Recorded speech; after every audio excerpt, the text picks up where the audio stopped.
everybody. Welcome to Defense Academy. I'm Sean Duffy, VP of Partnerships for Capital Factory. We're so excited to have you here today. No mask required during this all virtual. We've got a great day of programming for you. This is day 1 of 3.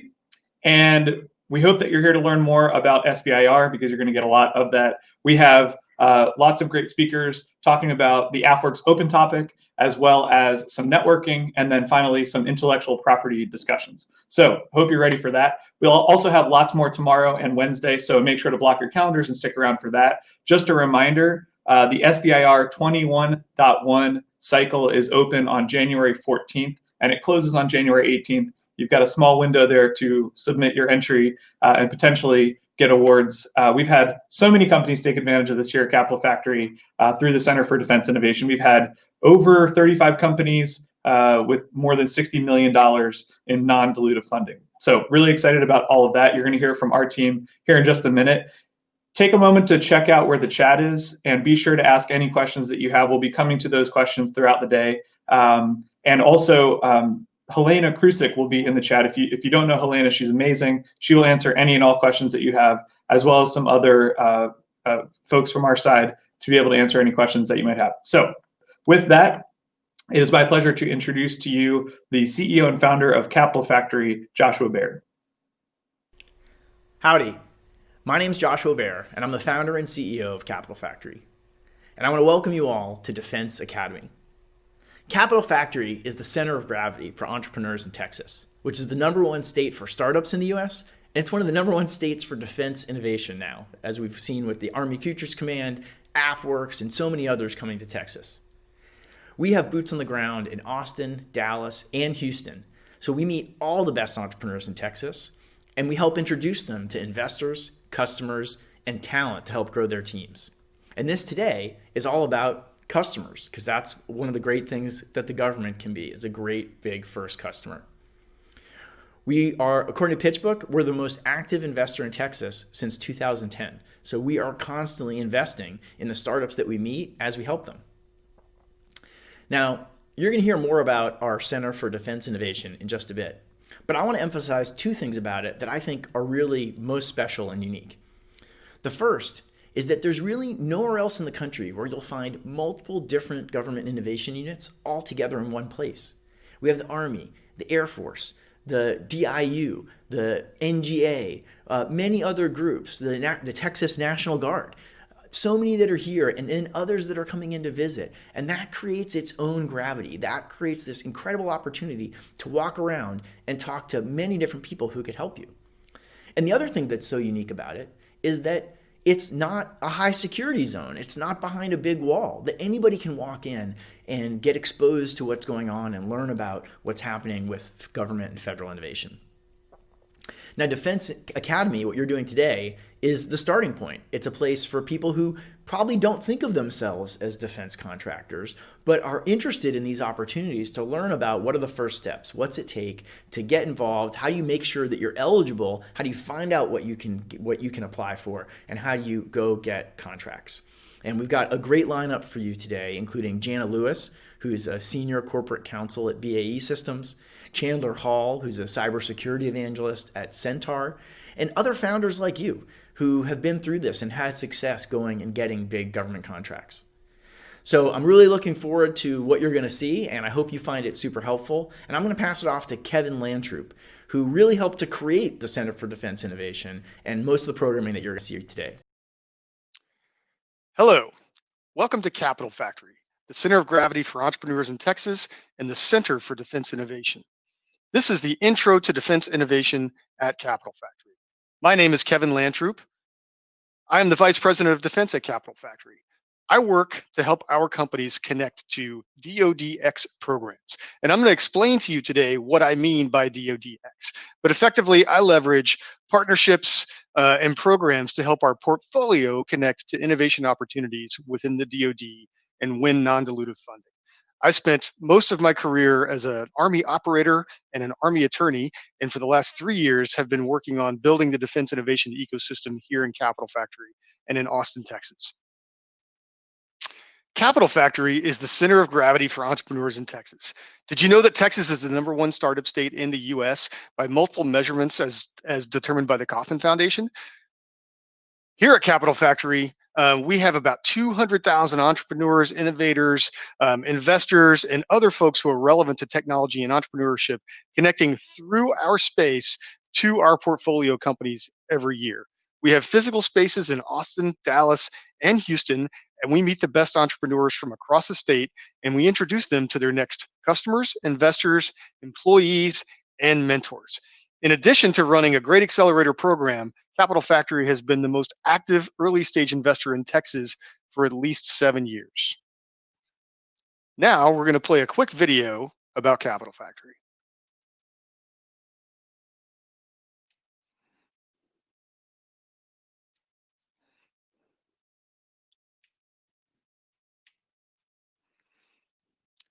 This is truly unique. No one else is even trying to do all of the things that we do here at Capital Factory. Let's talk about the Texas Startup Manifesto. It's focused on ensuring that we're able to engage every single startup across the state and connect those companies to every Fortune 1000 customer, corporate entity, investor, and all the different talents of pipelines of talent across the state, mostly being driven by our amazing university systems. Capital Factory is a physical center of gravity. So the place where I'm standing right now, where all of this crazy innovation happens, we deliberately make it as cool as possible by having innovative events, by having an innovative space, by having open, collaborative, and fun environment that draws in all of that talent, that draws in those investors, that draws in those potential customers, so that we can connect them to our portfolio companies. And since about 2018, Capital Factory has been a new center of gravity for defense innovation, with the addition of first the Defense Innovation Unit Experimental, DIUX, which is now called DIU, and then AFWERX, Texas Military Department's Innovation Task Force, and then, of course, with the arrival of Army Futures Command and the giant spotlight of defense innovation in Austin, Texas.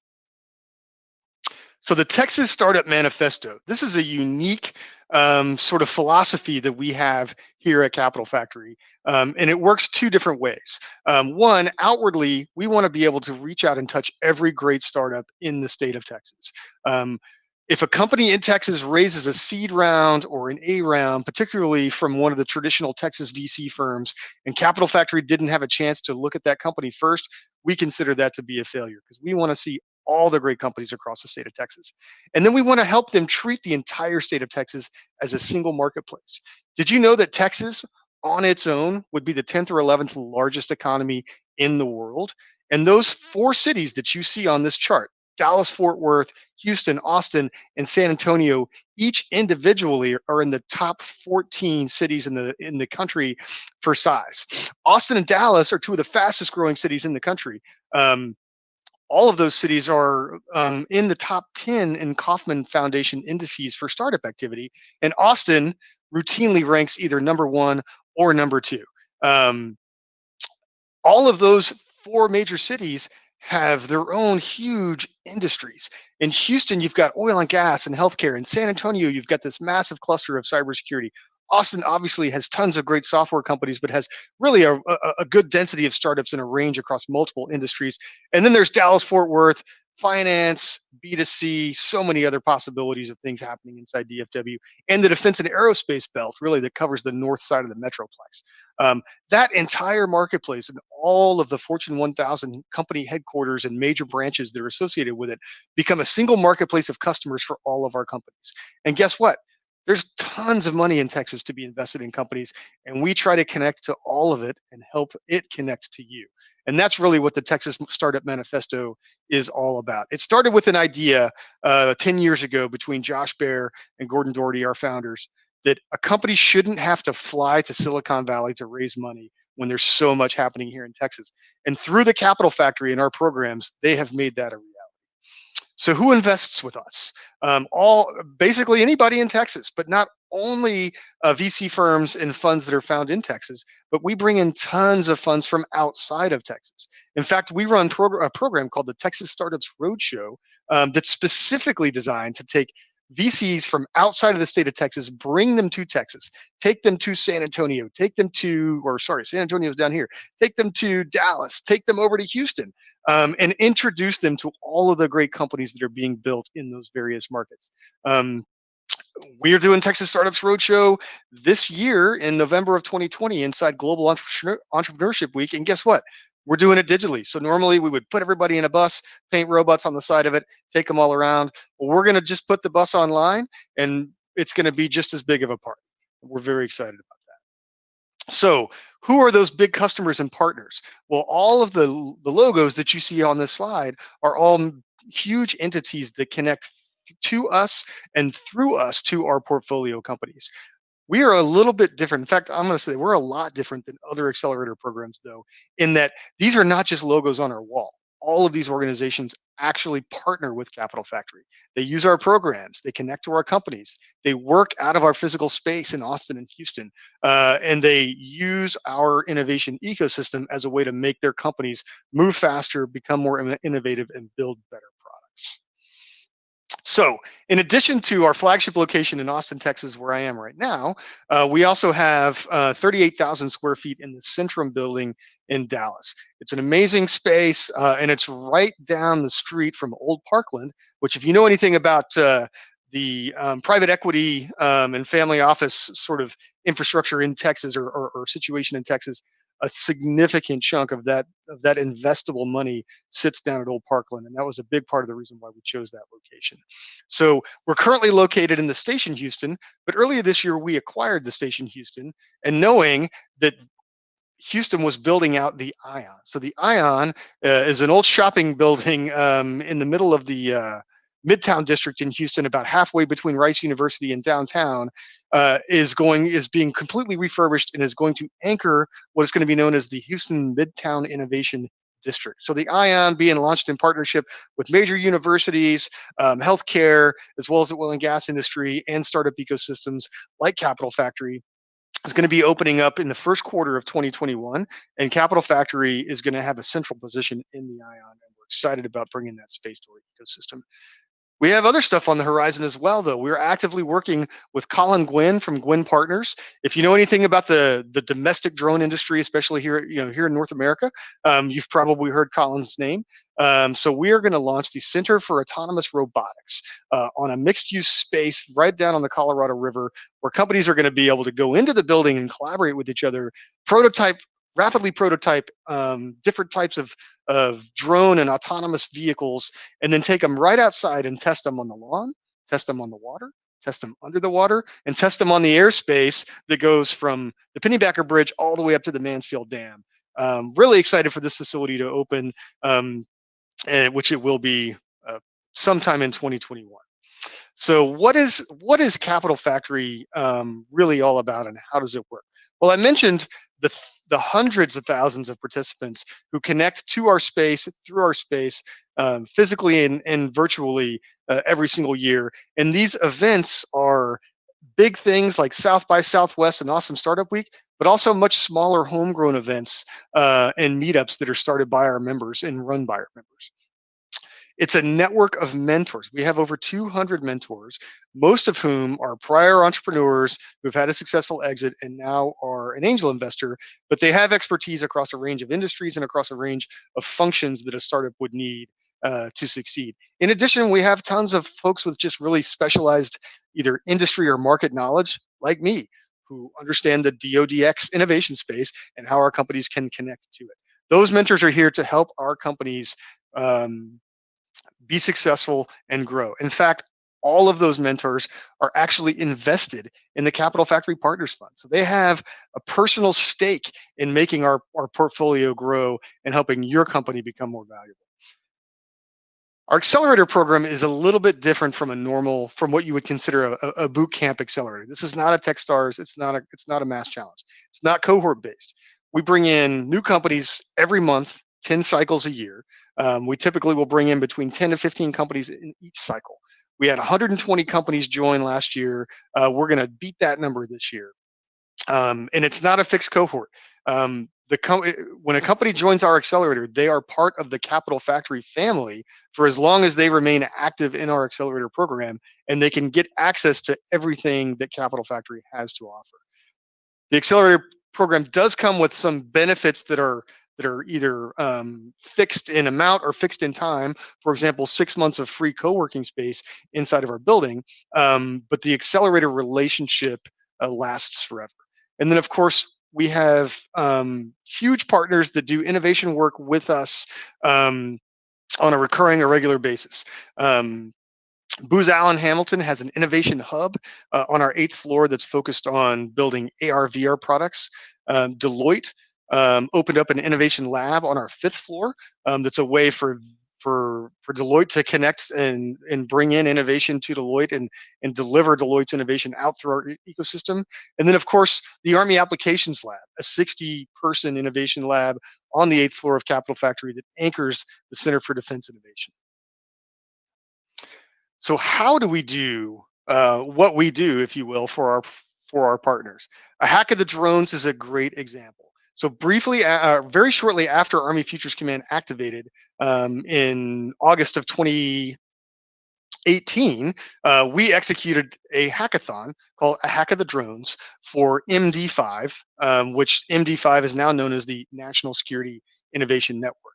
And the idea was we wanted to solve a very specific small UAS challenge for Army Futures Command as a way to announce Army Futures Command's arrival both in Austin and in the technology scene. But we don't just do those types of programs. This is a program that we adapted from things that we've done for Daimler and things that we've done for other big companies. We just did it for the Army. It was same type of program, different technology challenge. And that image represents, a couple of hundred innovative folks that work in the drones, robotics, and autonomy space trying to solve MD5's drone problem over the course of a weekend. We also do 100K challenges, and this is one of my favorite things because it always brings in so many new and exciting companies. So in 2019, we had multiple challenge themes, one around defense innovation, as well as associated with our Women in Tech and other diversity, equity, and inclusion summits. And then we did one focused on the Army's Artificial Intelligence Task Force. In 2020, we had one associated with our Black in Tech Summit. We did another one in AI, and we did a human performance challenge in conjunction with our Fed Supernova program in July of 2020. The reason why these programs are so exciting is not because a company comes in, they make a pitch, we pick the best one and award them 100K, but it's the companies that we bring into the Capital Factory relationship. Like this year, we got a company out of Boston called Python. Python is a robotics company that has a human-machine interface that can measure your arm movements and things like that, and use it to control robotic devices. Last year at the AR/VR 100K challenge, which we produced based on a problem set given to us by Army Applications Lab, we brought two amazing companies. Well, we brought several amazing companies, but two in specific. One was Red 6 Aerospace. So Red 6, you may have seen a CBS News report on them that came out a few weeks ago about how they're building using augmented reality.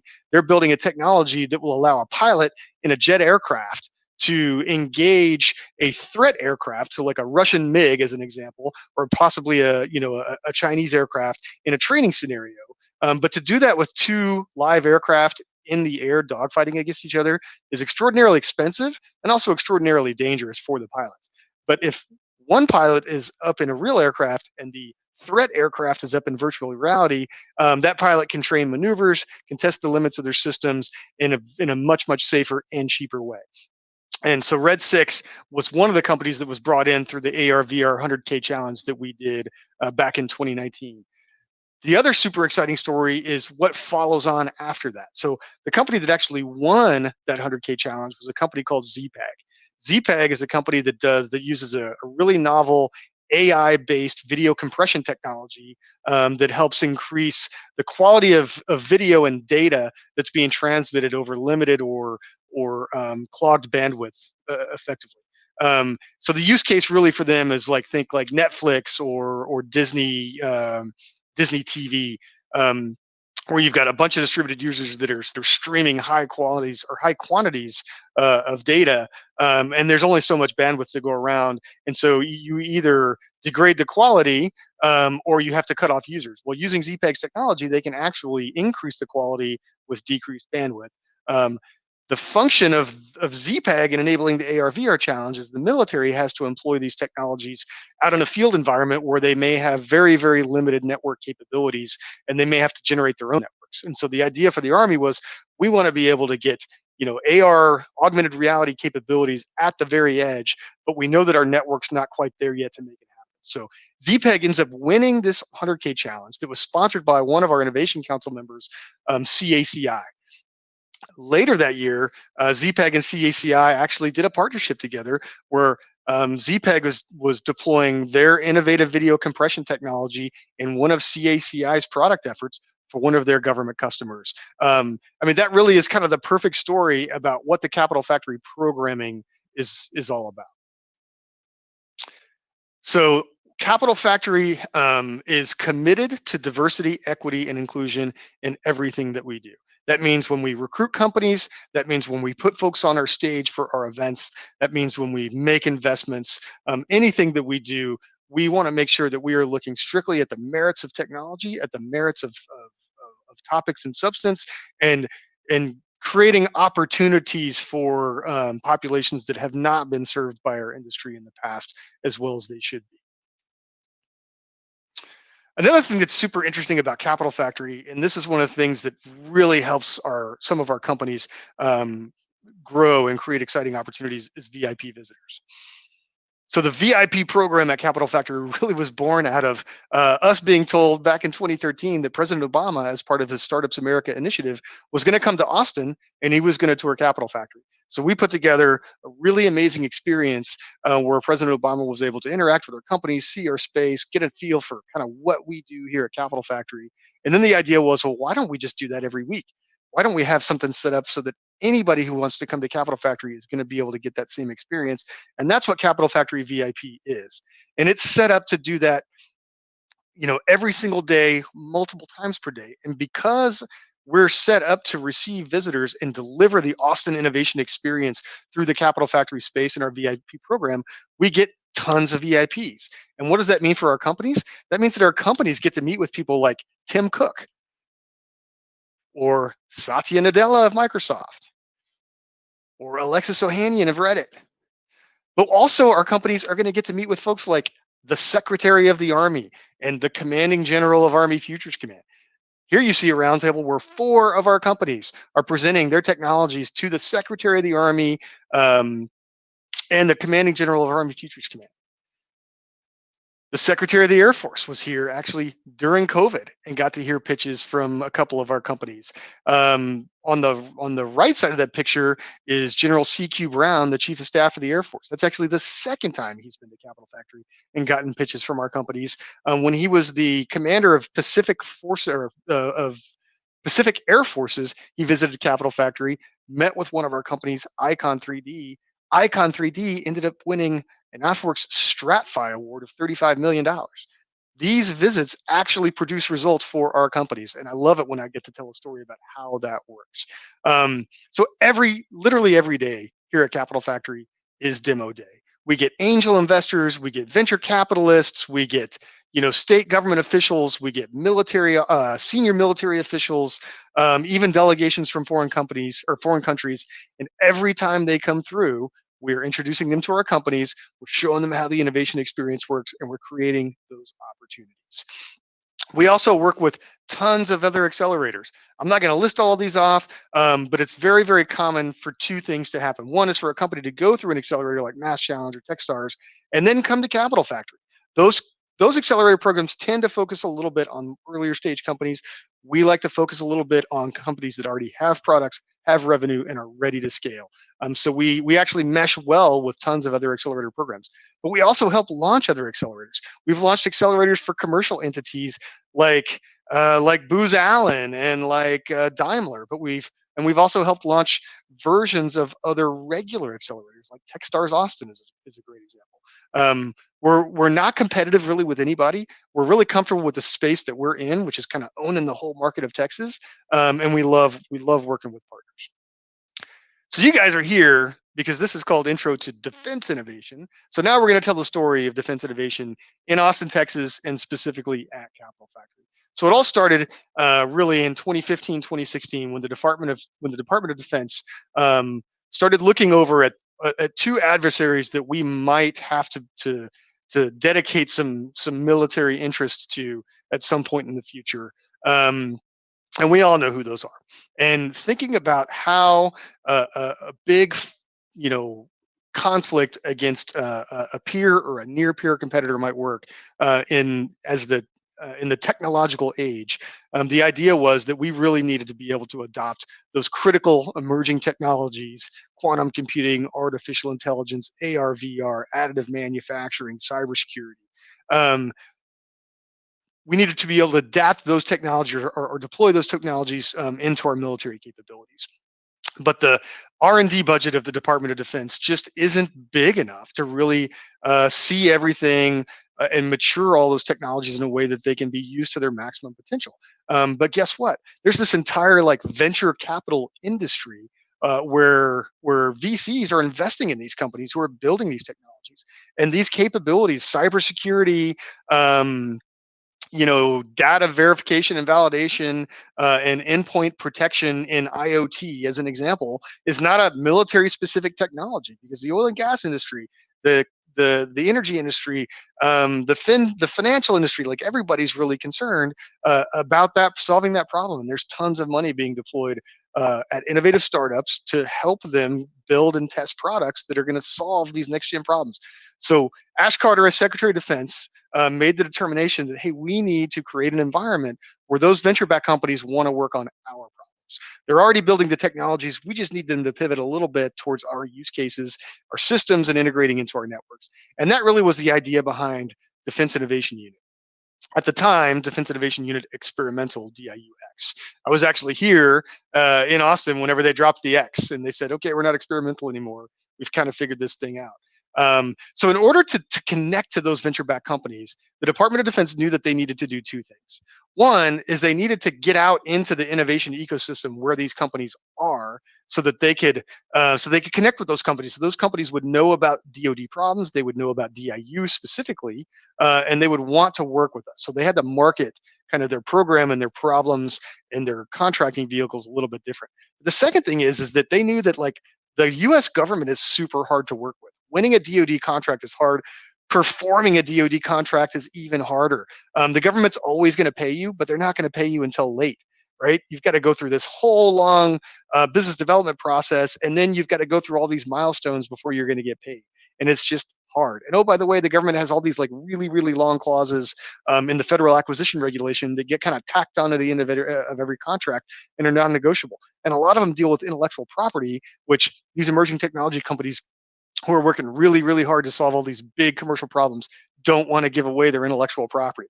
And they sure as heck don't want to give the government unlimited rights so the government can give away their intellectual property to their competitors. So it's just hard. And so they decided that they needed a different way to contract with these companies. And they decided to use what a lot of people thought was new, but it wasn't. It was actually an old contract vehicle that was designed for NASA back in the 60s, called the Other Transaction Agreement, the 2371B prototyping agreement. And this thing simply allows every single part of the contract to be negotiable. It's not a FAR contract, not a federal acquisition regulation contract, which means all those mandatory FAR clauses, including the ones about intellectual property and about cost accounting standards and about how you get paid, none of that stuff apply. It can move fast.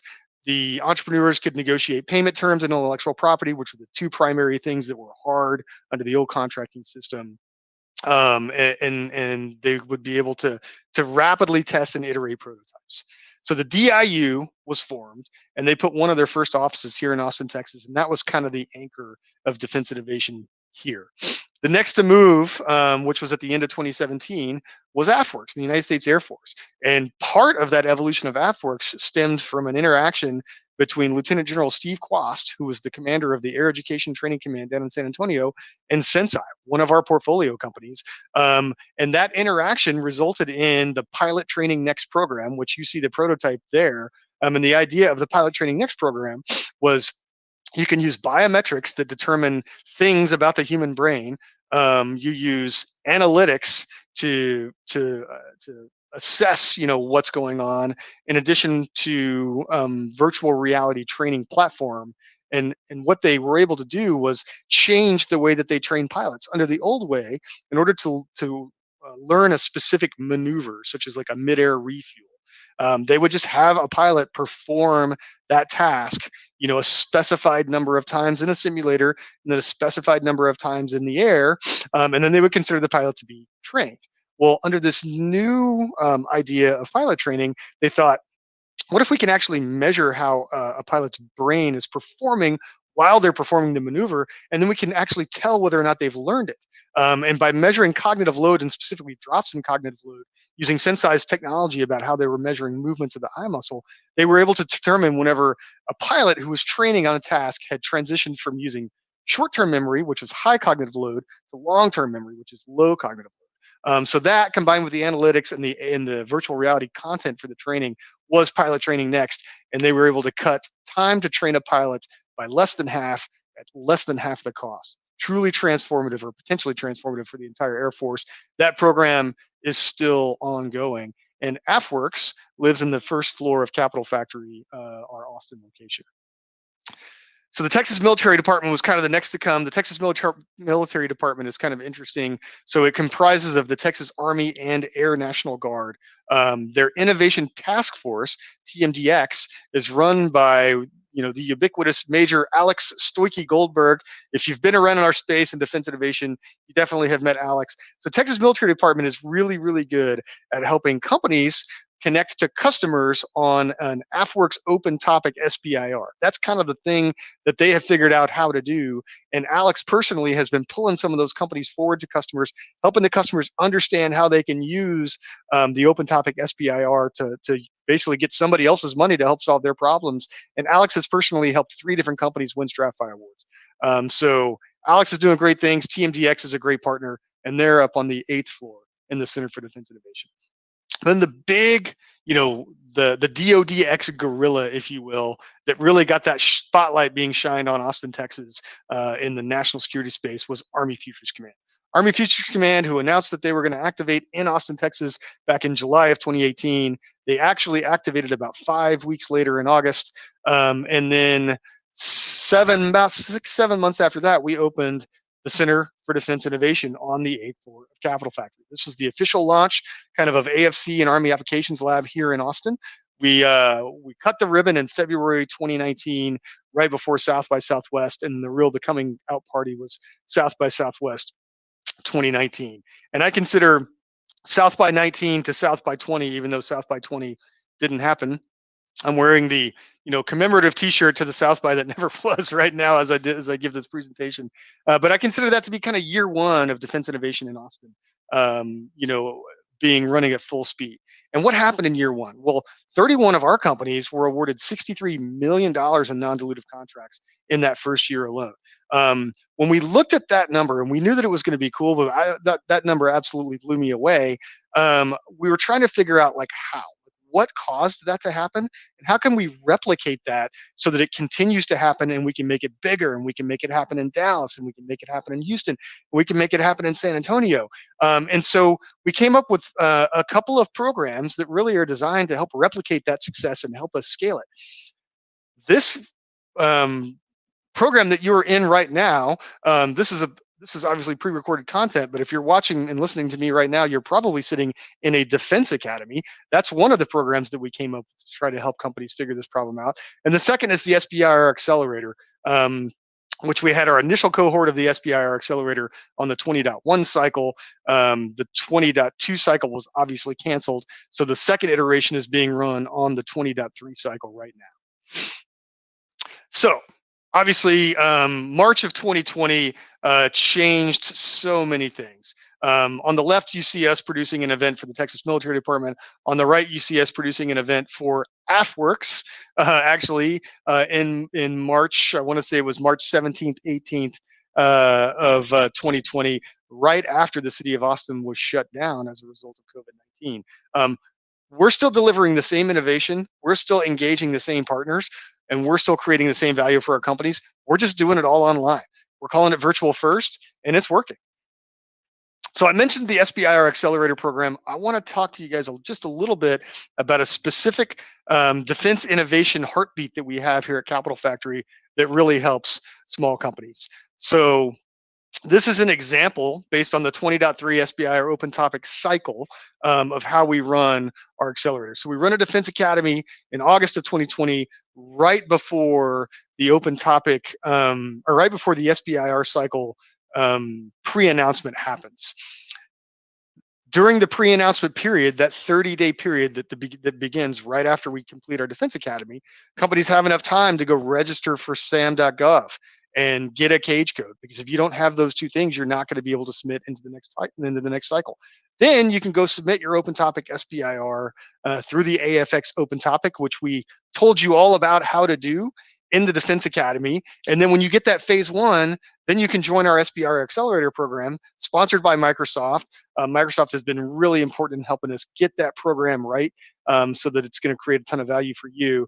And then you can go get that incredible phase 2 contract with a letter of intent from an investor, a couple of good DoD customers, and potentially a partnership with Microsoft or with L3 Harris or with BAE Systems or any one of the other companies that are in our Innovation Council. So that's how it works. Some of the things are ours, the gears. Some of the things are the Air Force's, like those red stars we can't control. Actually, this cycle that I'm describing right here, the 20.3 cycle, these dates actually ended up changing because DSIP went down, the submissions got delayed by 3 weeks, and then the Air Force took a little longer than anticipated to make their selections. But that's okay. We are entrepreneurs, and we move things when they need to be moved. So, but the basic flow of the program remains the same, and it's designed to take a company who's never done anything with the DoD before, get them set up to be able to submit something in the SBIR cycle, and then help them run that all the way through until they submit that phase 2 proposal. So that's it.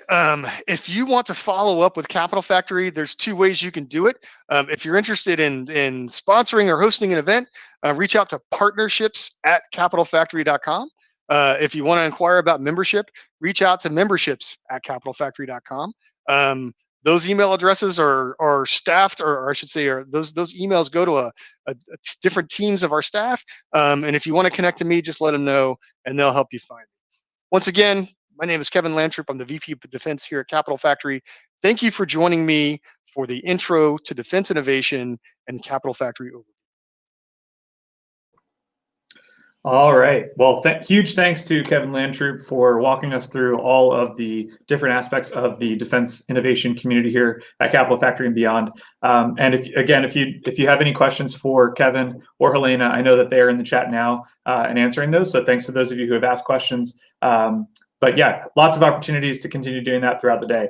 And so with that, I'm going to kick it over to Sam Riehn, who is the CEO of SBI Advisors on the AFWERX Open Topic SBIR. Sam is an expert on all things government contracting and helps a ton of our startups here find opportunities to win non-dilutive funding. So with that, turn it over to Sam. Well, hello, everybody in the Capital Factory defense ecosystem. My name is Kevin Landtroop. I'm the VP of Defense at Capital Factory, and I'm very happy today to be able to introduce someone who's become a great friend over the last year, Sam Riehn. Sam is unfortunately a 2009 Air Force Academy grad, because he probably couldn't get into West Point, but he managed to transition well. Sam was a contracting officer in the Air Force for 5 years, and then he was one of the original folks that transitioned out with Russell Long when Russell started this really innovative new concept called long capture, and the idea was they were going to help companies perfect their proposals on the AFWERX open topic, which eventually morphed into AFWERX. And so Russell and Sam and a few other core people really became the absolute experts in the AFWERX open topic, and they knew it probably better than the folks who were actually working inside AFWERX did. Sam has recently transitioned out to his own firm, SBIR Advisors, and in just the first few months of existence has really grown this business and is helping a ton of companies. Sam's a partner with Capital Factory on our Defense Academy, our SBIR Accelerator. Again, as I mentioned, he's become a really good friend. And I think that Sam can help you guys understand the AFWERX open topic. He can help you. He can help you win that phase, that big phase 2, with all the enhancements. And so I'm really happy to turn this over to you, Sam, so that you can give these companies the information about how to get their first big, Air Force contract, and then how to move it on to the next level. Sweet. Yeah, I appreciate that, Kevin. I'll just correct one thing. So I was a 2013 grad, not a 2009. Not that old, but yeah, I did spend 6.5 years in the Air Force as contracting officer before jumping out. Now all you guys are here because you just won a phase 1 open topic proposal, and so congratulations. That is a huge feat, and now it's probably your questions on your mind is what's next, and so that's kind of what we're going to talk about today. So the objective of your phase 1 is to find the fit between your non-defense commercial product or solution. I'll use solution over product because, to be specific here, they're not looking for services, and they're not necessarily looking for products either. So we'll say solution to kind of cover both bases. But we're trying to find the fit within the Air Force for your specific solution. We've been given 90 days and $50,000 to do that. And the objective or scope of this phase 1 is to do customer discovery. During this 90 days, you're going to have 2 deliverables, which we'll talk about here in a second. And then this whole process is a timeline to your phase 2. So your phase 2 is just around the corner. You're going to have 90 days or so from contract award to actually submit your proposal for phase 2.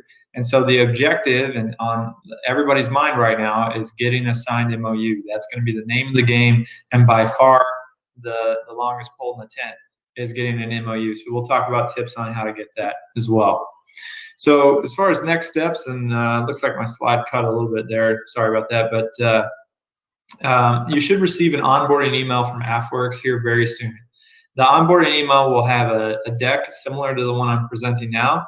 And they'll have 2 links. So the first one is an access to Union, which is the messaging app. It's kind of like Slack that AFWERX uses to communicate with all of their companies. And it's actually, I don't know if, I'll let Kevin tell more about Union in a minute, but it's a great platform that allows for collaboration between all the companies and AFWERX.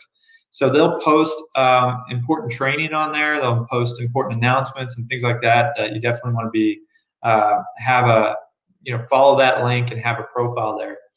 And then also they'll provide an onboarding form where this is just an informational thing. They try to get contact information, a little bit more info and background on your company. It's a Google form, takes about 2 minutes to fill out. The next thing you'll see is a weekly Q&A session. So AFWERX will schedule every Friday a Q&A call where they'll have all 400 or so companies on this one Zoom call. And it sounds just as crazy to you as it does. Now everyone's used to Zoom calls now, but still 400 people versus 4 or 5 AFWERX guys is still a lot. And so it's important to tune into those and then get your questions answered there, but also listening to what everybody else is asking, because a lot of information is coming from those Q&A sessions. So preliminary reports. This is the first thing that's going to be due. Preliminary report, and on the next slide we'll go into more details on that, but it's essentially going to be 15 slides that's due 2 weeks after contract award. They might also assign you a project slide. The project slide will be included in that initial onboarding email. And the project slide is just a one-pager, information about high level your solution and your company and who your target customers are. And that one slide they'll combine into a major big deck that they'll use internally for the Air Force. They'll to kind of show off all the companies that they have. Now, they haven't asked for that project slide every round, so keep an eye on that onboarding email to see if that's included this time. Your preliminary report in your contract will have instructions, specific instructions on where to send that, how to do it. But typically they have an email address set up just like this one, where you'll send it with a specific subject line.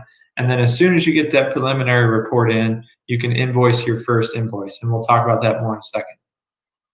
And then after 90 days, you're going to have to submit your phase 1 final report. Now, what the final report has looked like has changed a little bit each round.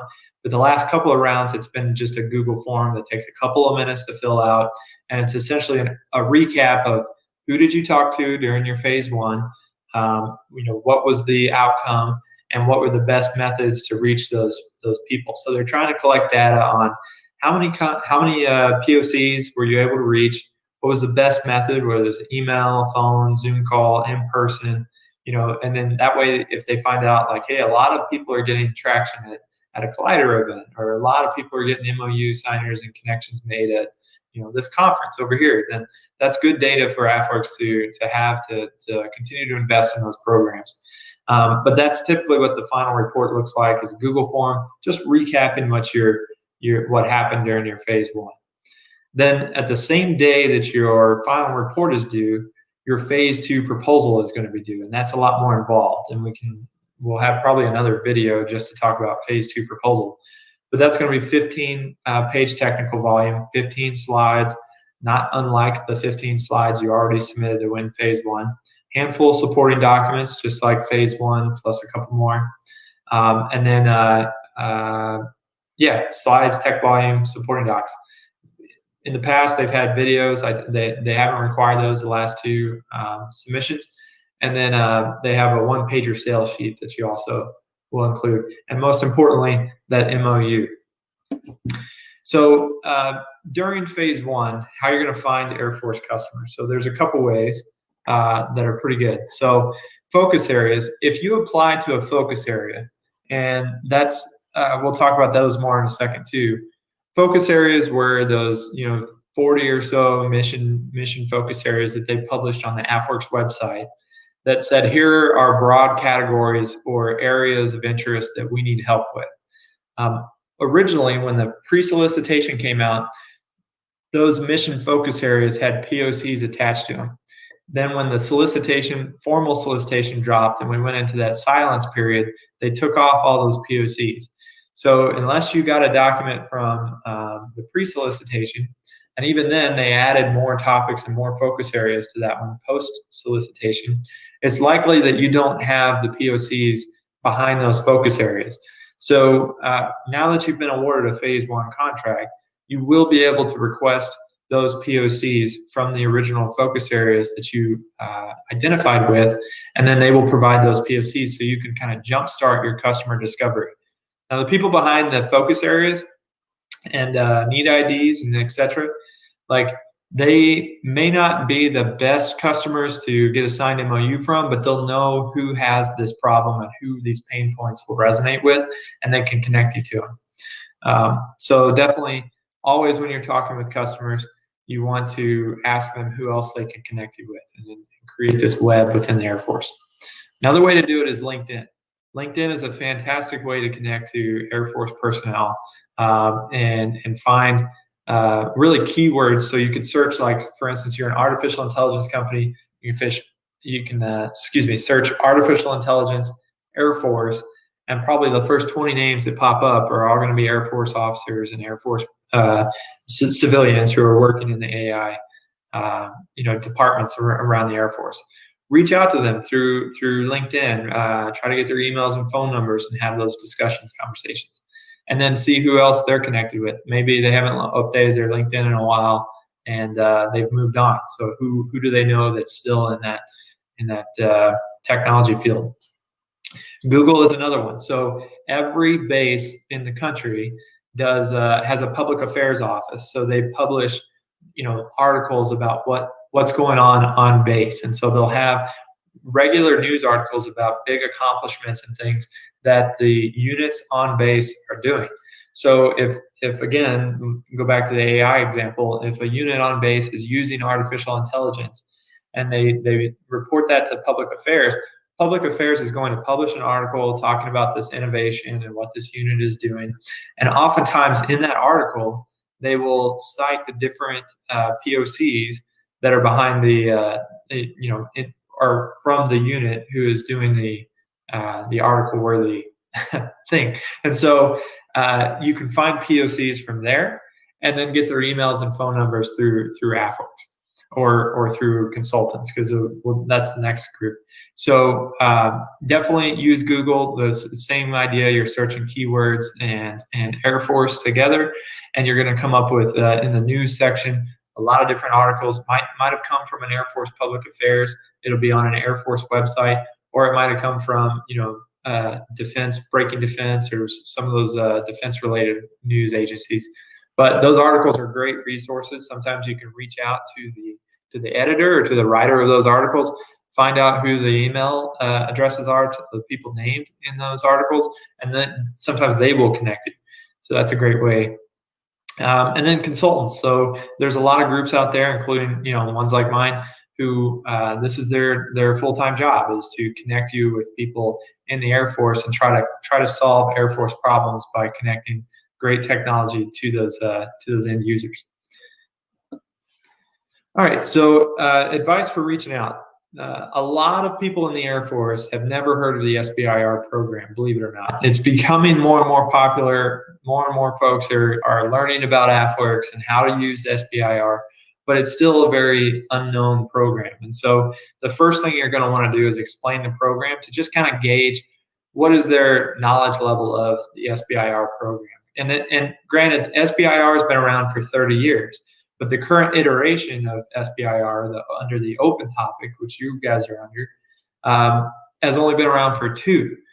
So in Air Force terms, that's a very short amount of time. So they might know about SBIR because they worked on an SBIR program 10 years ago, but things have changed dramatically. So you want to find out gauge their understanding of what the open topic is and how it works, and then explain that you are currently on contract. So you are on contract to talk to them. You have every right to come on base.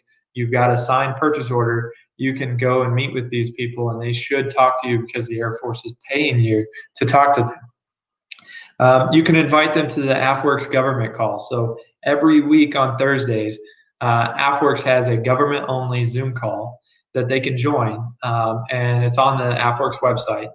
But there's a link where they can go, if they have a CAT card, they can go sign up for the weekly government calls, and they can talk government to government and just ask AFWERX, captain to captain, hey, what's this program all about? Why is this contractor talking to me? And what is an MOU? All those questions can be answered, and sometimes they feel safer, for sure, getting those questions answered by government rather than a contractor. Because you got to understand, this is all very new. It feels very weird on the Air Force side. I know from being on the other side, it was very strange to have a company reach out to you and you not have to send them immediately to contracting office. To go talk to contracting officer, I'm not supposed to talk to outside vendors for fear that I might, obligate the government or say something I shouldn't say, yada, yada. A lot of training of hey, don't embarrass the Air Force, don't talk to anyone, no comment, everything. So you got to beat some of that out of them, and AFWERX program's trying to do that. Realize hey, we're trying to be more open and involve innovative small businesses, because that's how we innovate the entire Air Force. But not everyone's on that same page yet, and they don't understand that. So this all feels very strange and different to have a Air Force person or non-Air Force person, a contractor reaching out to them, especially when you're cold calling them through LinkedIn or email or something like that. It's very strange. They're going to, speaking of email, every time you email someone in the DoD, your email address is going to get tagged with non-DoD source. So they pull up that email, and every morning they get the same spam emails that you and I do, but they have the advantage of every email that didn't come from Air Force will say non-DoD source. So it's not an uncommon practice to just delete all of those. Every morning, just flush those because they're all spam. So keep in mind, you're probably being, roped into that group unless you make some other kind of connection, or be consistent. If they see the same name popping up in their inbox, every day, then they're thinking, okay, this guy's actually maybe trying to get a hold of me, and this isn't an automated message or something like that. So be consistent. Understand that, hey, if they didn't answer your first call, they didn't answer your first, second, or third emails, that's okay. It doesn't mean they're ghosting you. It just means that maybe you haven't, come up on their radar yet, or they haven't really seen the email, and they're very busy people. So, stay consistent. Like you might get to them on the 4th or 5th try. Once you get them on the phone and you do, you have a sales meeting, you're talking to them about what your solution does. Understand that pushing for an MOU is sometimes feels like you're asking for a handout. And so if they're not comfortable with signing an MOU, that's okay. Like letters of support are okay to have. If they're not there yet, they just don't think that they have the time or the ability to sign an MOU, letters of support are okay. So understand that is a fallback that is in your toolbox that you can fall back on, get a letter of support, and then move to the next group and keep trying. With all that being said, don't be belligerent, okay? Be consistent, persistent until you make contact. But when they tell you like, hey, I'm not interested, leave them alone. Don't try to keep pushing on them. If they say this isn't a good fit, or I don't want to, get out of my inbox, I'm not cool with this. Don't be mean. Just be smart about that, okay? Because that's the fastest way to get yourself removed from the program or have this whole program kind of get a lot of scrutiny is if people are complaining that, hey, you're just awarding 400 contracts every month to spam everyone in the Air Force. So that's not what we're trying to do. That's not what AFWERX is trying to do. So help them out by being smarter on your engagements here. All right. MOU is going to be posted to AFWERX website. So there's a link to the AFWERX website. You scroll about 3/4 of the way down the page. You're going to see this. This is a screenshot. Other resources. And so the MOU template for the current round will always be published there on the website. And then if you go down a little bit further, you're going to see the description of SBIR open topic. That is a signed memorandum for record, so an MFR, by AFWERX leadership. So it's a government document signed by government leadership with their contact information that you can provide to prospective to Air Force customers if they don't know about the SBIR program and they don't know why you're reaching out to them. One way you can educate them is get them on the government-to-government calls, but another way to just start the conversation is to provide them with this letter that's signed by AFWERX, and it has their contact information. So if they wanted to pick up the phone and call Stephen Lauer, they could. It's on there, and they can have that government-to-government conversation. But that at least says, here's something official that explains why I'm trying to talk to you. So that's a good resource there. And there's the two side by side. So MOUs on the left. Every round they have a slightly different template. So use the current template because it does say on there that if you're using the prior rounds, then they won't consider it a good MOU. And the reason is because they don't know if you're just trying to recycle a failed MOU proposal from last round or something like that. They want to see that you've got a fresh new MOU for this project. So that's what it kind of looks like on the left-hand side. You'll try to fill in as much as you can of that document, but a lot of it's got to be filled out by the actual Air Force organization, Air Force customer. So understand you don't have to fill that whole thing out. And then on the right is the MFR from AFWERX describing this program. Okay, now I promised we'll talk about the preliminary deliverable. Here it is. So this quote here came from a phase 1 contract.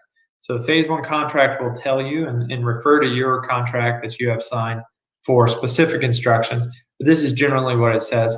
This is one from a previous round. It says the preliminary presentation, which is another word for the preliminary report, should include your anticipated research plan for the phase 1. As described in your phase 1 proposal, it should not be longer than 15 slides. So what does that mean? Well, it means include a summary of what your solution is.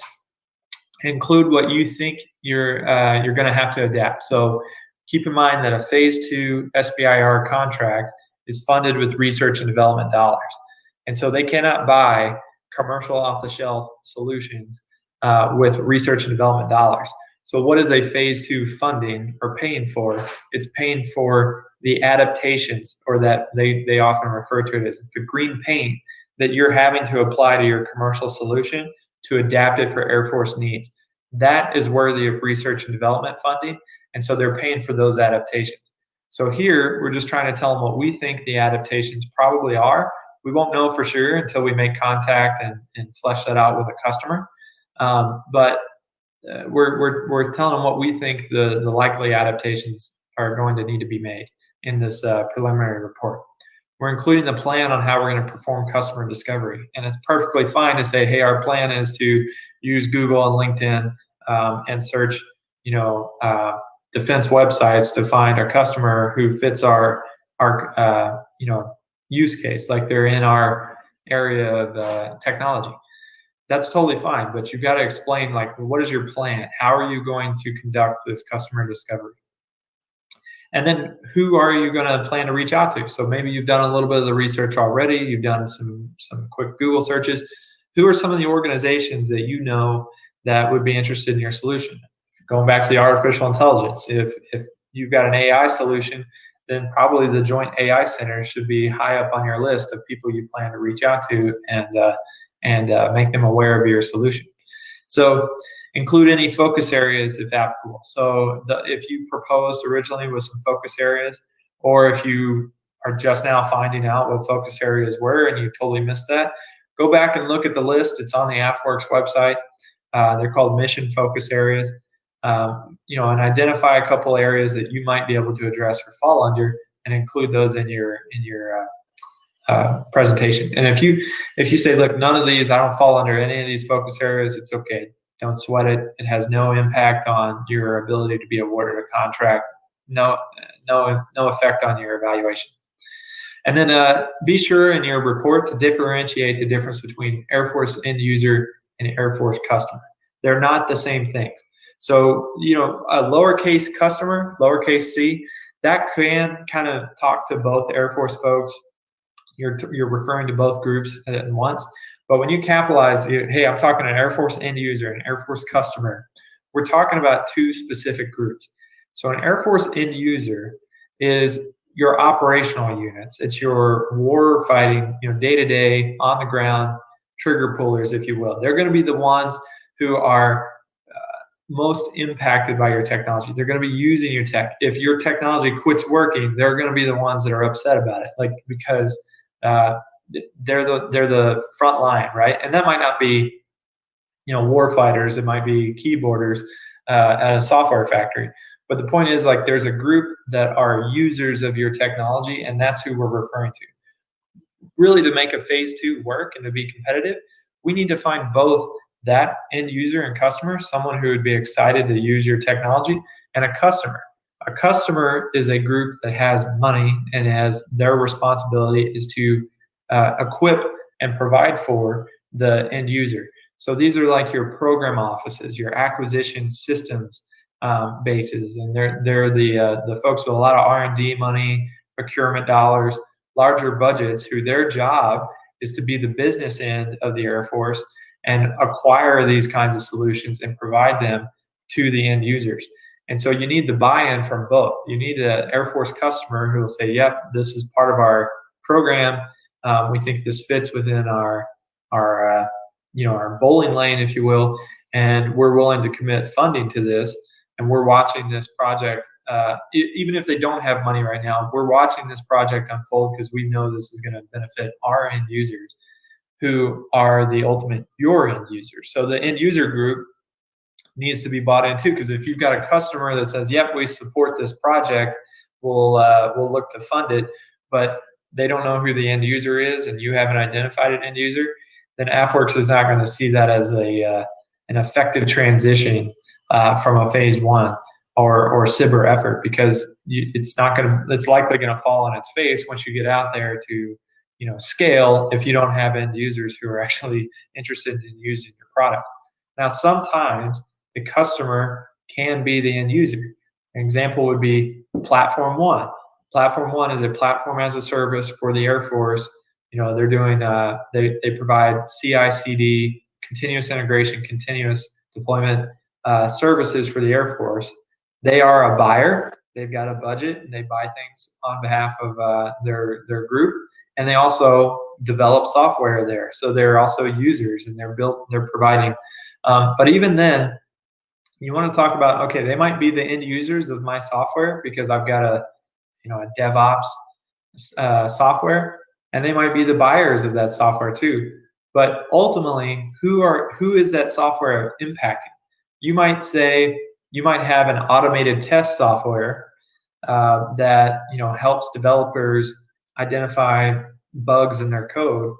That's great, but the software that's being tested and the bugs that are being found is ultimately helping who? That's who we want to answer. So who is that end user group? It could be F16, it could be guys on the ground with mobile apps, whatever it is. Platform One is certainly an enabler, but we want to try and across all parts of this life cycle and this value chain, who are my groups that have stake in this, and identify them in the preliminary presentation.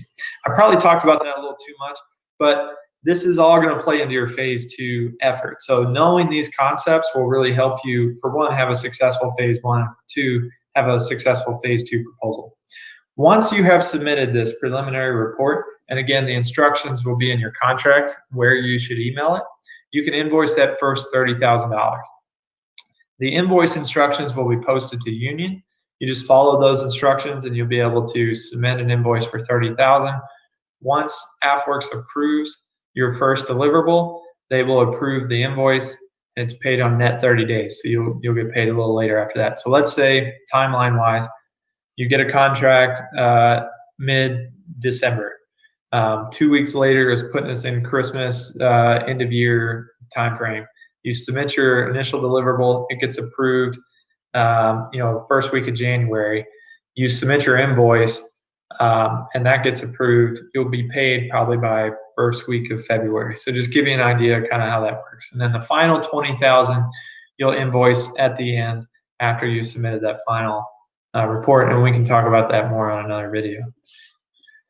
Okay, pitch days. So for those of you, I think everyone in this group, Kevin, correct me if I'm wrong, is open topic. They've won an open topic phase 1, but there might be some in this group who submitted to a pitch day, like RSO pitch day or space pitch day. And there may be plans to even take the open topic group to some pitch days as well, so that it's not always the end all be all. On the initial solicitation, there can be some phase 2 pitch day opportunities post to phase 1. But pitch days are typically accelerated phase 1. So if you're in a space pitch day or you're in an RSO pitch day, they are going to be your customer. They're saying, we are going to be the office who buys your product, your solution, but you're going to need to find an end user. And the pitch days should assign Sherpas to help you find that end user. So space pitch day, I'll just talk about them because they've done this before and they're a perfect example. Space pitch day will assign you some captain or lieutenant to help you find an end user, knowing that SMC is going to be your customer or Space Force is going to be your customer. So then in this accelerated phase 1 timeline, you're going to find a customer who says, yep, I could benefit from your technology. I'll sign an MOA, memorandum of agreement, which is a little bit different than an MOU, but it's specific to pitch days. Once you find that end user, then you can propose, and you must submit a complete phase 2 proposal to the pitch day evaluators. They then look at all your phase 2 proposals, and they'll down select who they're going to invite to actual pitch day. Then once you make it to pitch day, you've been down selected, they liked your phase 2 proposal, say, all right, you're invited to pitch day. You're going to do a 15-minute pitch. Normally it's 5 minutes. You talk to the high-level summary of your solution. And again, they've already seen your proposal, so they kind of know they're just getting the verbal. And then they'll spend 5 minutes asking questions, and then they'll kick you out of the room and they'll deliberate for about 5 minutes. So the total time should be about 15 minutes. It may give or take, what their plans are, but then you'll have a signed award if they've decided to move forward with you before you leave that pitch day. So that's an exciting opportunity, and I'm sure we'll talk more about that when we get a little more information on this. Here's some resources to help you find Air Force and DoD customers. So certainly AFWERX ecosystem. There's a lot of Spark tanks and Spark cells that join the AFWERX ecosystem. These are innovation groups at every base who want to participate in what AFWERX is doing, and that's a great way to connect to them. SOFWERX has a similar SOFWERX being the Special Operations Forces. There are some Air Force guys in that group too. They have a similar ecosystem. The Technology and Industry Liaison Office, or the TILO, is another group that you can reach out to, and they will try to put you in front of the program offices who would most benefit from your solution. I'll say it that way. Okay. And then there's the Defense Entrepreneurs Forum. So this is just Defense Entrepreneurs Forum is like a club that a lot of active duty officers and enlisted will join. And it's basically people who identify with, hey, we want to, they've got an entrepreneurial spirit. They want to be innovative. They'll join DEF and they'll connect with other entrepreneur-minded people and innovative people there to try and help benefit the Air Force or DoD as a whole. So joining their Slack channel, and you can do that there, is another great way of finding customers. Then with that, I know I went on for a little bit, but if you've got specific questions, please don't hesitate to reach out to me, sam@sbiradvisors.com. And good luck, guys. And then this last slide is maybe some good contacts and other people you can reach out to, POCs. And some of, this will all be provided in that initial onboarding email that you get as well too, but I've just provided it here for your benefit. That's all I got.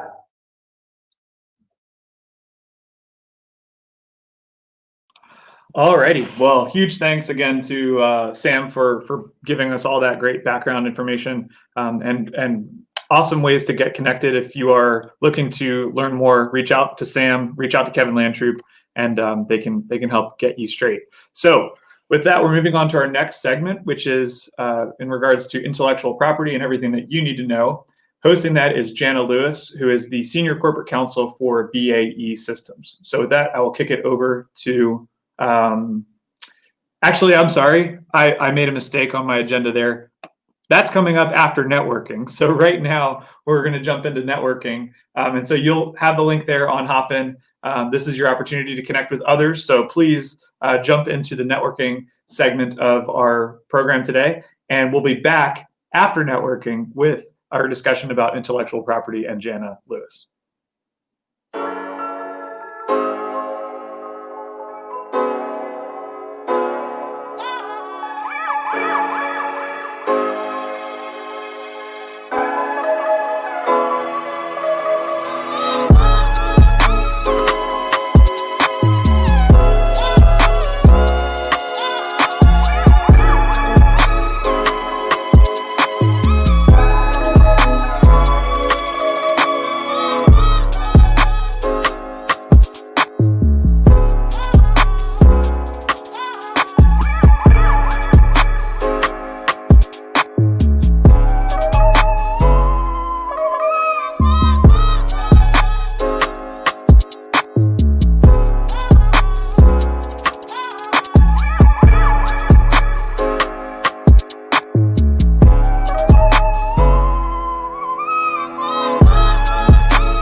And we are back. Well, hopefully you all had a chance to meet some new folks and share contact information. We very much look forward to the time when we can do more of those networking events in person. Remember handshakes? I barely do. But next we have a really great session for you on intellectual property, hosted by Janna Lewis, who is the Senior Corporate Counsel for BAE Systems. So with that, I will turn it over to Janna. Pleasure to collaborate with the Capital Factory and of course to connect with this terrific Defense Academy community. As Kevin said, I am Janna Lewis, and part of my job is to help defense contractors form strategies for developing and deploying their technology to U.S. government contractors. So for the 50 minutes or so, we're going to talk about what is probably one of the most perplexing topics in government contracting, and that is intellectual property and data rights. Now, this is an area of concern for everybody, whether you're new to contracting, whether you are a traditional government contractor. It's a tough area because it's always moving. But if you are just getting started in this space, just getting started and working your way towards your first U.S. government contract, this session is designed for you. We're going to keep this very high level. There is no way we're going to get into all of the details of intellectual property and data rights in government contracting. But the goal here is to give you kind of an awareness of the issues, of the terminology, and provide you some pointers for working your way through this ever-moving topic.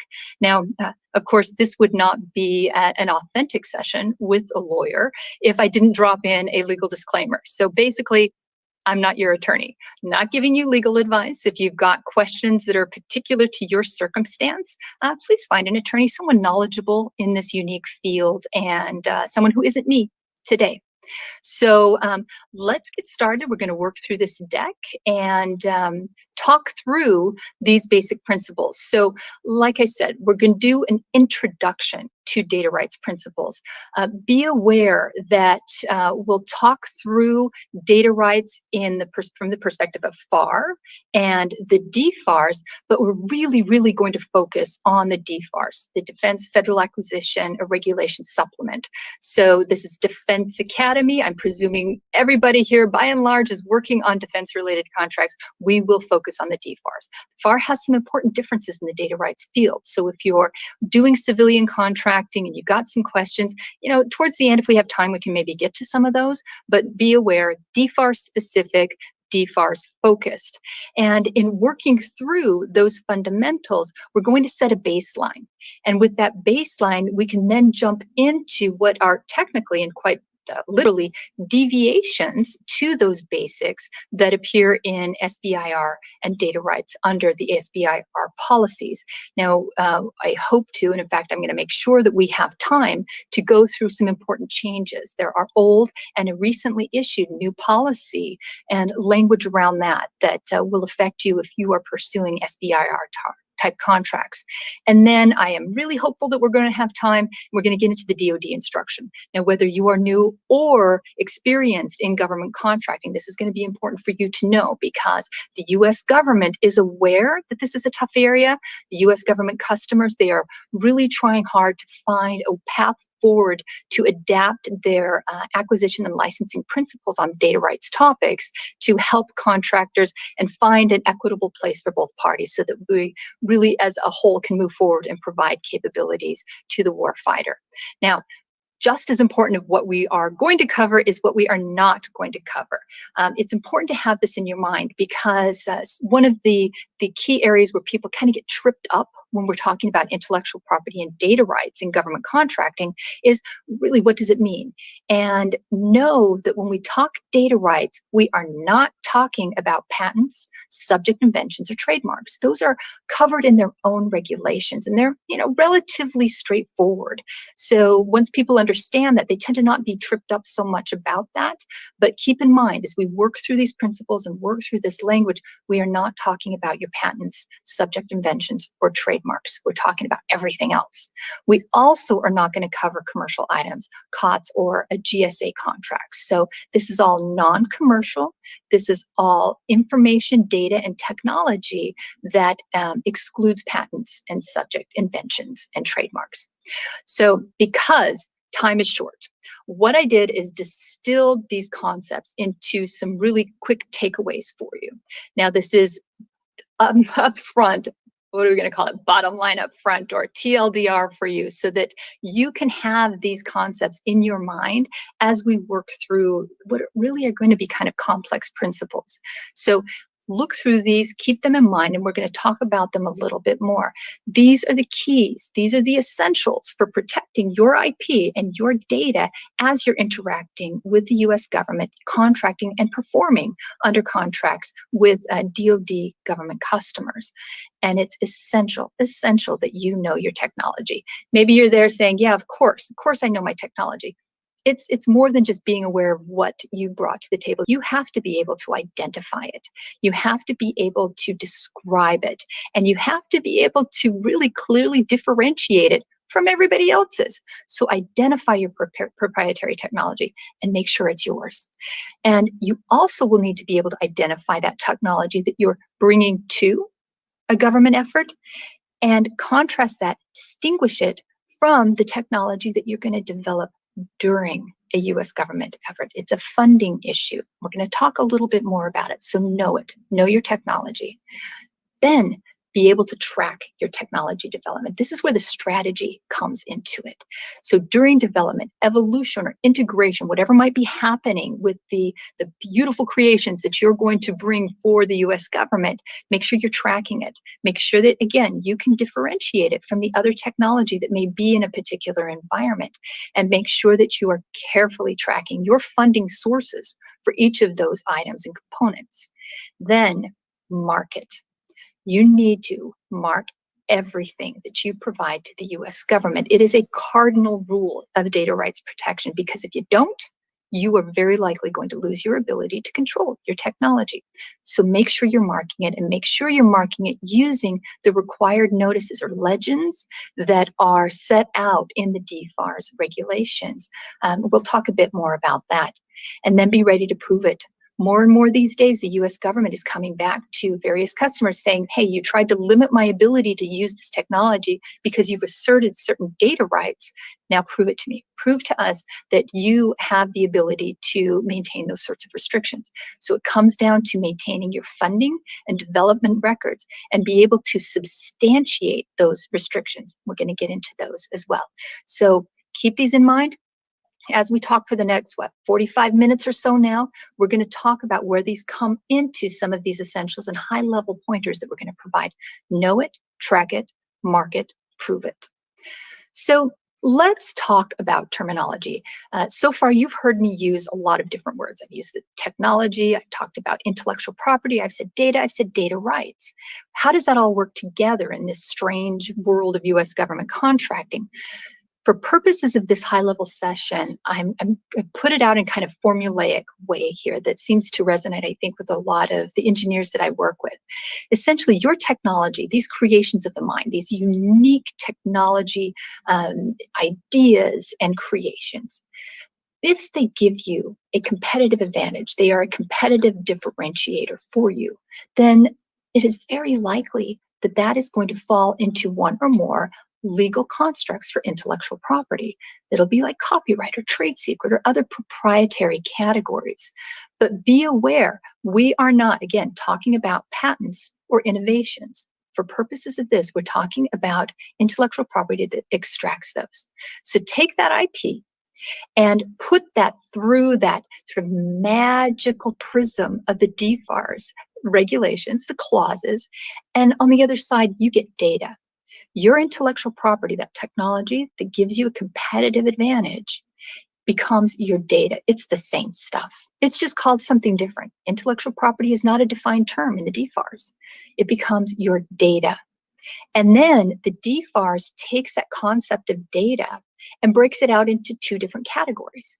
It becomes technical data, which is recorded information, technical information, like design drawings, other things that are actually recorded in writing.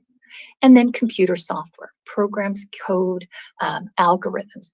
These are the two primary types of data that are covered in the FAR and the DFARS. And your US government customer is going to treat all intellectual property or technology that you provide to them in performance under a government contract in these two categories.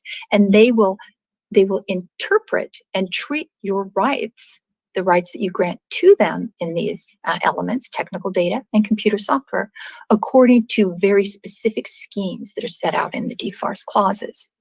So your technology is intellectual property. Your intellectual property, when applied to the US government environment, and DFARS in particular, it's called your data. And then that data is broken up into technical data and computer software. So one of the things that I hear all the time, and this is from everybody, no matter how long that they might be working in the US government environment, is who gets what. It is a confusing area. It is difficult, but there are beliefs and interpretations that essentially, when you're working with the U.S. government is going to take, I even hear the word steal, intellectual property and data. And by and large, that's not the case. In fact, the U.S. government doesn't take ownership in intellectual property or data that is provided by contractors under their U.S. government contracts.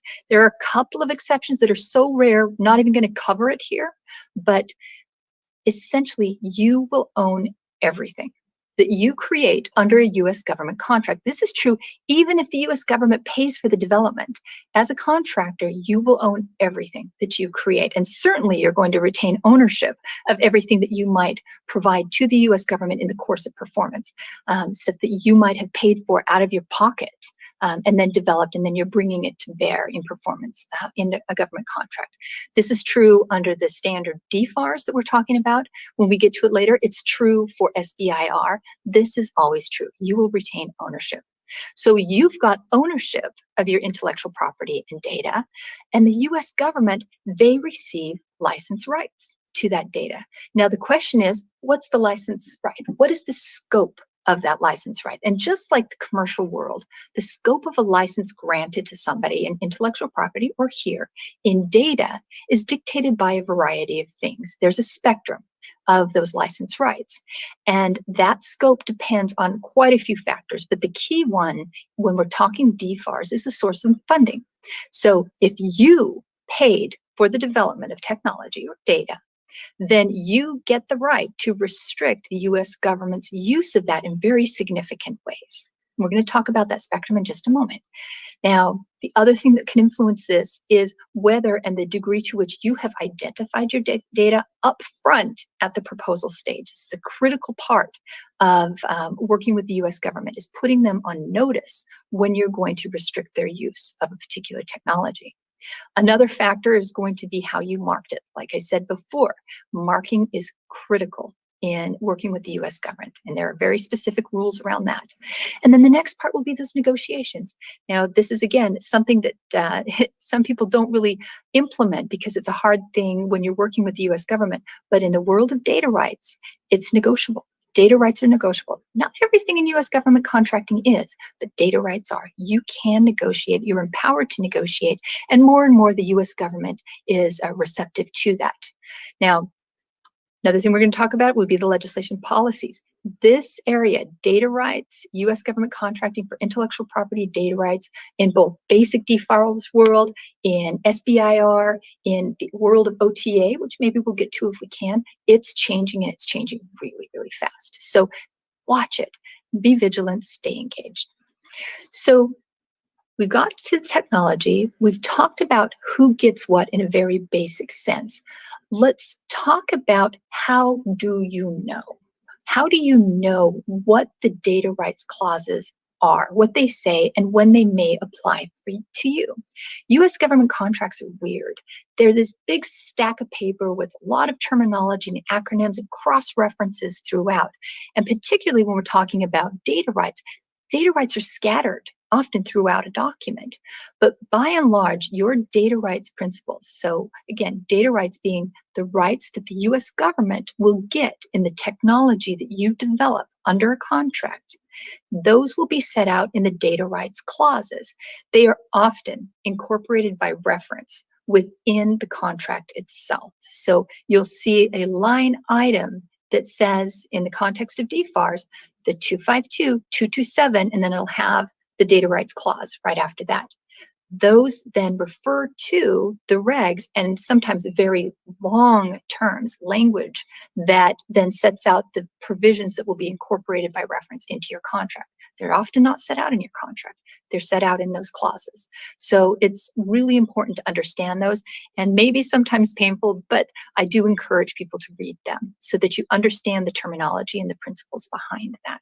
We're going to talk a little bit about some of them, but it's always a good thing for you to do.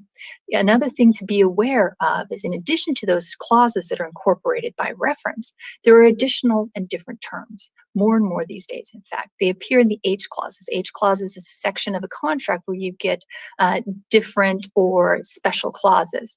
Sometimes the data rights language shows up in a statement of work alike. This is something that really underscores the importance of reading your contract. Read the whole contract. I tell my programs and teams, go through it, look for 227. Go through your contract and do like a control F or a find or a search on the word data or deliverable or rights, because it'll take you to language that may have some strong bearing on what the scope of that contract is really going to require of you and the types of rights that your government customer is going to expect. So these data rights clauses, as I said, they talk about definitions. They have the notice requirements. They have, again, the marking language for data deliverables. And that is an important concept for you to be aware of. The data deliverables set out the expectations of what your government customer wants you to provide to them. So you need to know what those are. You need to know what the expectations are, and you need to know how you're going to address those. So again, the US government will only get rights. So their license under the DFARS, they only get rights in what you are required to provide under that contract. US government isn't going to get a license right under the DFARS to anything that you create outside the scope of the contract and that you do not deliver under the contract. It's a delivery model and it's unique to the DFARS, and it's not true under the FAR. So be aware that knowing what those data rights clauses are and what the data deliverables are is a really important thing for you under DFARS type contracts, under SBIR type contracts, OTAs and the like. Now, again, your ability to limit the scope of those data rights that are set out in the contract that we're talking about really modulates according to whether or not you paid for it. It's a funding question. And so if you paid, you get to the limit the US government rights. What I really want you to know when we're talking about DFARS, and this again is true for SBIR, is that data that you develop with mixed funding, where you have taken your private expense technology and you've mixed that technology in a way that is not distinguishable from your original technology using US government funds, you end up in what's called a GPR world, government purpose rights world. And after a set period of time, that becomes unlimited rights. So this is really important for you to be aware of at a high level. Look for those data rights clauses, know what they are, know what your data deliverables are, know what you're bringing, and know who paid for it, because that will influence your data rights and how you move forward in performance of your government contract in protecting your data rights. Now, these data rights clauses that show up in the contract, prime contractors are required to flow them down to the subcontractors. This is an important concept for you because subcontractors' data rights flow directly to the US government. Your prime is not allowed to take data rights from you that should be going to the US government. That is a separate negotiation if it's going to happen. So be aware, you as a subcontractor, many of you might be subcontractors right now, your data rights flow directly to the US government, and your prime cannot condition the award of a contract or other sorts of benefits on your data rights allocation there. So we've talked about the terminology, we've talked about ownership, we've talked about data rights clauses governing the allocation and where to look for those data rights clauses in a standard DFARS type contract. But oftentimes people wonder, so where are you going to go to understand the scope of it? This is a spectrum of the data rights protection. I know this is a dense chart and we're not going to linger on here, but I wanted to drop it into this deck because it'll help you understand in a visual way what that spectrum of data rights protections look like. So limited rights, that covers technical data, restricted rights, computer software. And if you paid for the development of that technical data or that computer software, you get to significantly restrict the US government's use of it. Then you'll notice down towards the bottom, unlimited rights. That's true for technical data and computer software as well. Unlimited rights, basically the US government can do whatever it wants with unlimited rights data. If you provide something to the US government, or you use government funds to develop a technical data or computer software, the US government will have those unlimited rights. And when I say if you provide it to the US government, I mean without a restrictive marking on it, without giving them notice that you intend to limit their rights in it. The US government can then say, well, thank you very much. We appreciate your contribution to the warfighter. And then they can go on and hand that over to whomever they want in any manner that they want, including for competition purposes. Now, in the middle, you'll see specially negotiated license rights and SBIR rights, as well as GPR, government purpose rights. We're going to talk a little bit about each of those, but be aware, these are the data rights categories that you get to use and rely upon often when you're dealing with the US government.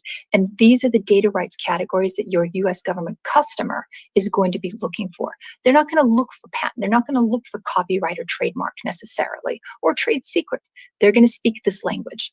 And this is the way that you really can work to protect your data as you're interacting with the US government. So you remember when I was telling you up front about know it, track it, mark it, and prove it? The first time that you're really going to be asked to implement those concepts often comes at the proposal stage. Now, I would argue it comes before. If you're doing private expense investment in technology development, that track it part kicks in there because I want you to document it. But usually when you're engaging with the US government and you're looking to provide technology or technology-related services to a government customer, the first time you're going to interact with this is at the proposal stage. And this is that point in time where you really, really need to think about what IP and data the US government is expecting under a particular contract. Again, you've got to read the contract. It's sometimes hard, it's sometimes painful. You might need help in parsing some of the language in there. Reach out. I mean, Capital Factory can help you. I think with some of that, you can look to other resources or go to an attorney if you have questions about it. But reading the contract is essential. And then look for those data deliverable expectations. What is the government looking for in the context of this contract? They usually appear in CDRLs, the contract data requirements list, SDRLs, which would be subcontract data requirements, the DIDs for the data item descriptions, statements of work, etc. Like I said, be very thorough in going through your contract and understanding what does a US government customer expect you to provide in the way of technology or data if you are paid to perform under this contract. Don't get caught off guard. It happens a lot. It happens a lot where programs or companies fail to see what the government has an expectation. They've locked themselves into a contract. The government is paid a price. The government expects delivery. So make sure you know what you're on the hook to provide. And if you're a subcontractor to a prime, make sure you're thinking that through in the context of your teaming agreement or your NDA, or if you've got a side license agreement. These are important things to think through as you're negotiating them and working with primes on the subcontractor side. So you're going to look through and you're going to find out what IP or data the government expects. But then you've got to know what you're going to provide. Now, sometimes maybe your plan is to use clean slate. You are going to accept entirely government funds for the performance under a government contract.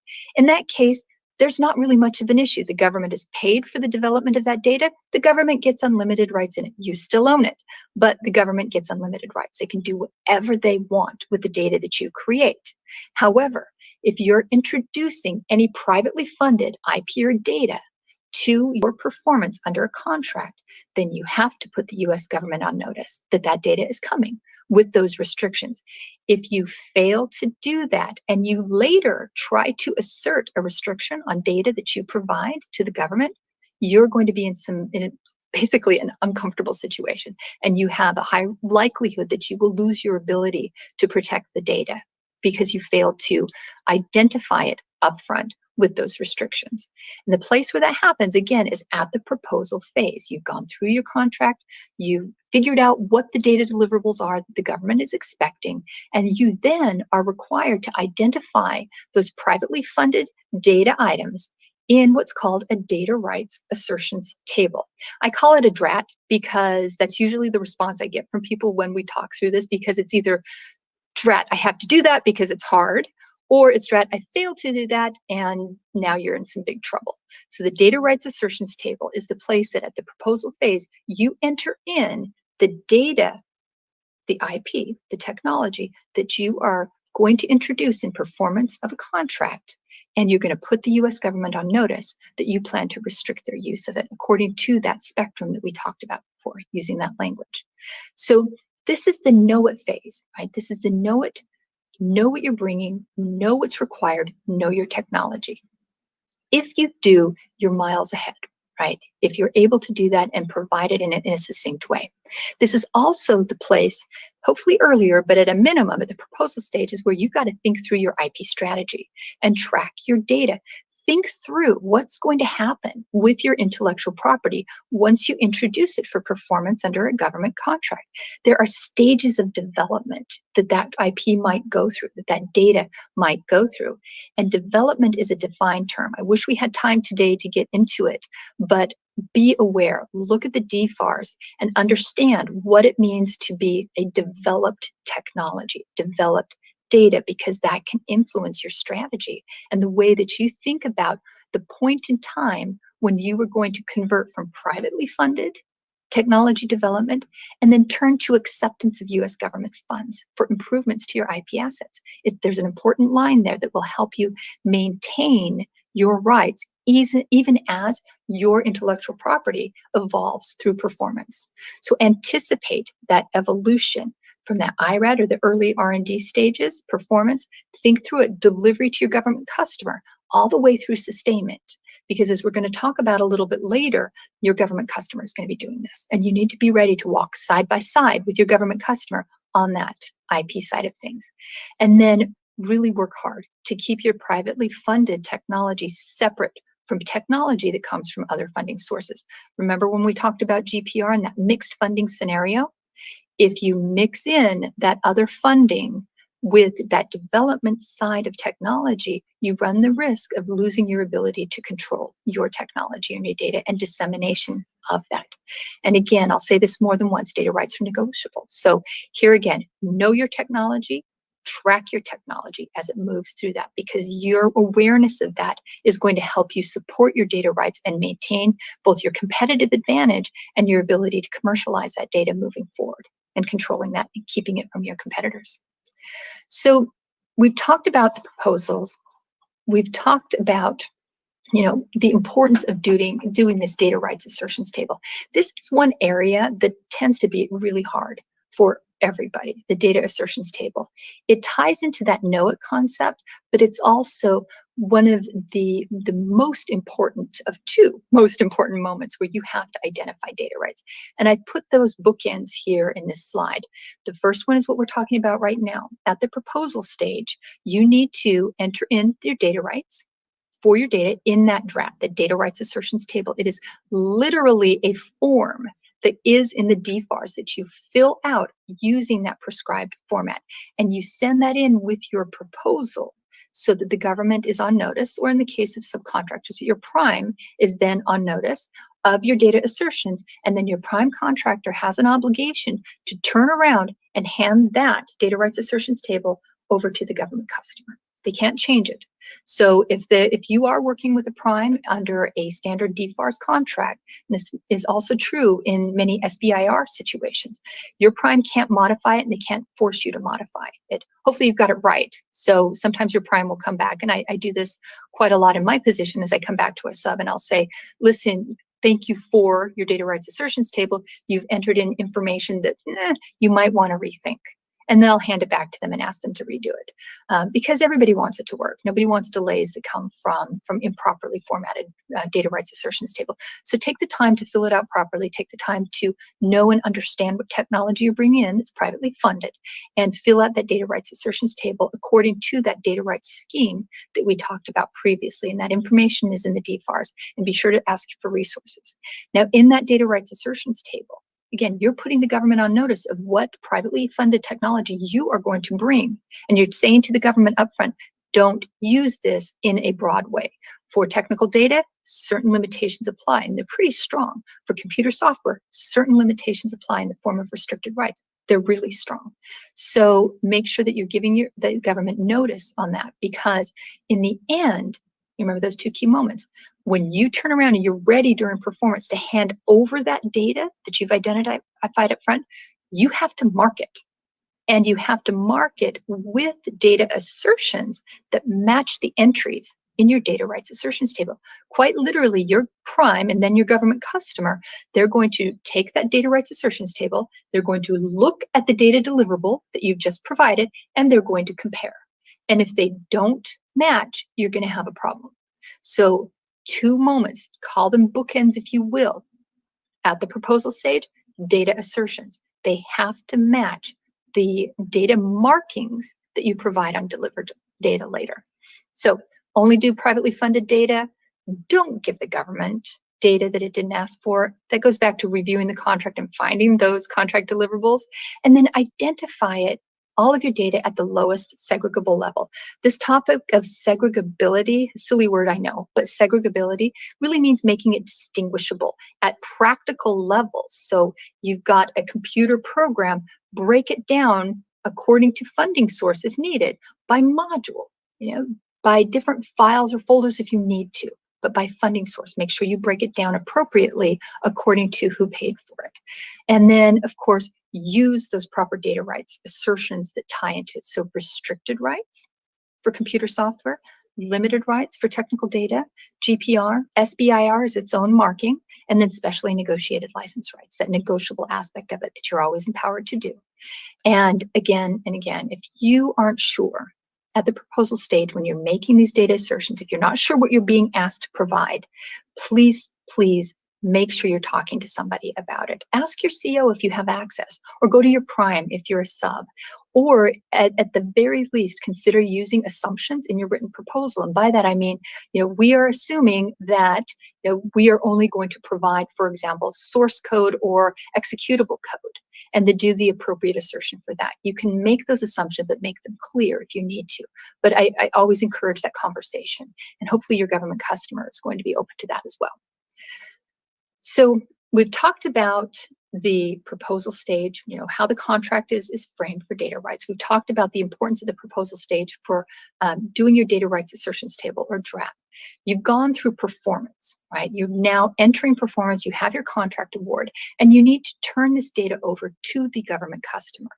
So in that mix, we're presuming that you are introducing privately funded technology. Because I said, if all you're doing is creating technology from scratch, not using any external technology that either you own or a third party owns, and it's just fresh blank page technology development using government funds, this is less of an issue because your US government customer will have unlimited rights. However, if you're introducing data that you want to preserve from dissemination and control and keep away from, for example, competitors or others, it is critical that you properly mark that data. It can't be overstated how important data marking is. Now, the DFARS itself permits 2 types of data rights markings, right? There are the prescribed legends that are in the DFARS, and if you go to it, you're going to see them written out there, quite literally typeface with little blanks that you're supposed to fill in, and those legends go on every data item that you deliver. Now, the other marking is a copyright notice. Under the DFARS, you are allowed to add a copyright notice to copyrightable material where you are the original author. It's not true under the FARS. Sometimes you need permission, but under the DFARS, you are allowed to add a copyright notice, and your government customer and your prime cannot force you to remove that. So be aware of those 2 methods of marking data, ensuring that once it goes out, others are on notice that that is proprietary to you, that it's your technology, your IP, if you will, and they realize that there are restrictions that come with use of that data. So I often get questions on how to mark and where to mark. You need to mark your deliverable data with everything that you're going to send over with greater than unlimited rights. Those, as I said, those markings have to match those entries that you've put in your data rights assertions table. The markings have to be conspicuous and legible. You can't make them like itsy bitsy 0.5 font, right? Or, in places where your government customer isn't going to see them. So you have to be thoughtful about it. Get into the minds of your government customer. What are they going to see? How will they encounter or interact with your data?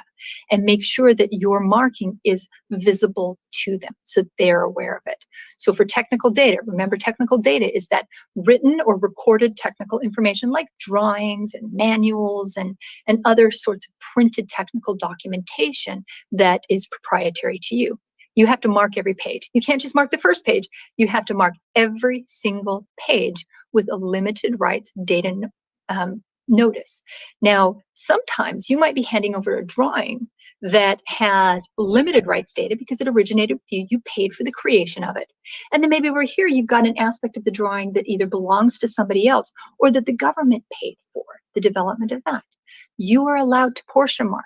And to portion mark, you can, actually happens a lot. You can take a marker or a pen on that drawing, or if you're on the computer, set a line, annotate it and draw a little squiggle or other way to portion out that aspect of the data that is differently marked. You can have limited rights on this marked side. You could have it not marked on the other portion marked side, which would tell the US government it's unlimited rights there. So think about how you're presenting it, making sure that your markings really align with where your private funds go and that you're using the proper markings, the ones that are dictated in the DFARS. For computer software, that tends to be a little more challenging for people. You are allowed for computer software to mark on the storage container.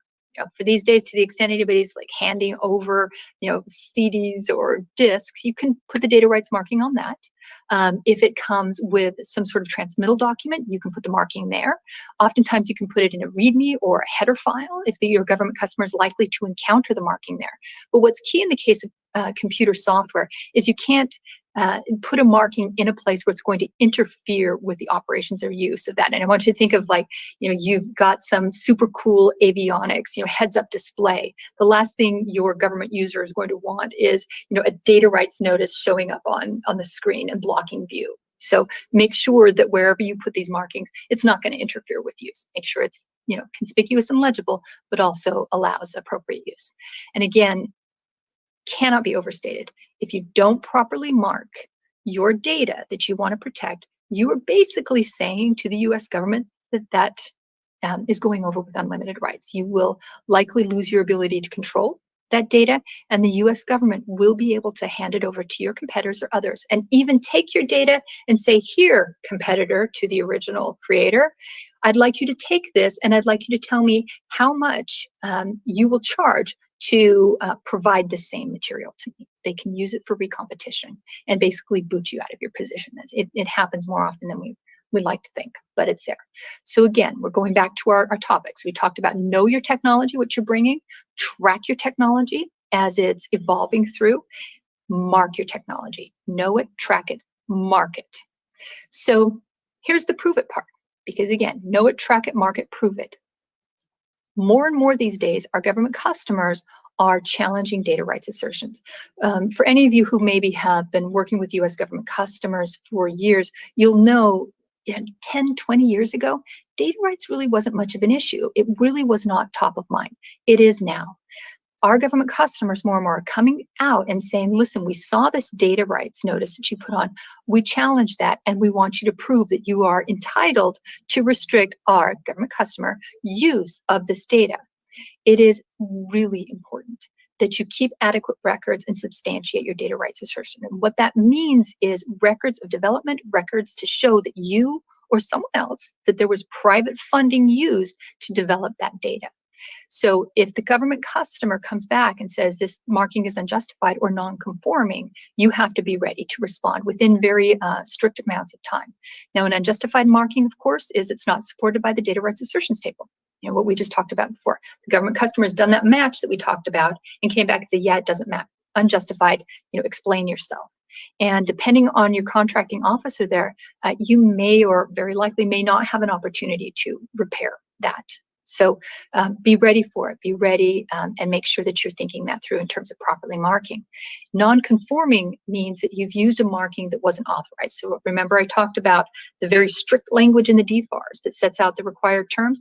use that. And if it's not conforming, usually you'll get a chance to fix it within a certain period of time, but not always. So make sure you're using the right ones. Because if your CO comes back and says that they have a question about it, and this restrictive marking that you put on is going to create a problem for your government customer, then they get to come to you and say, give us all your documents, show and prove that you were justified in doing this. And if you are unable to do so in a way that is satisfactory to your CO, then they can do a challenge procedure, which as they walk that through, could end up in the end with the CO being empowered to ignore your restrictive legend, which equates to unlimited rights.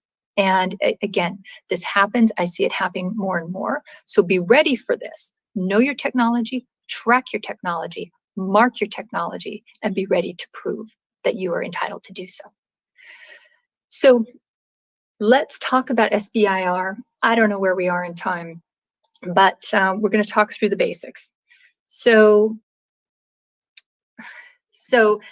IP in SBIR and data rights is basically that intellectual property that's generated under SBI contract. I believe, I'm pretty sure that many of you are SBIR contractors or looking to be SBIR contractors.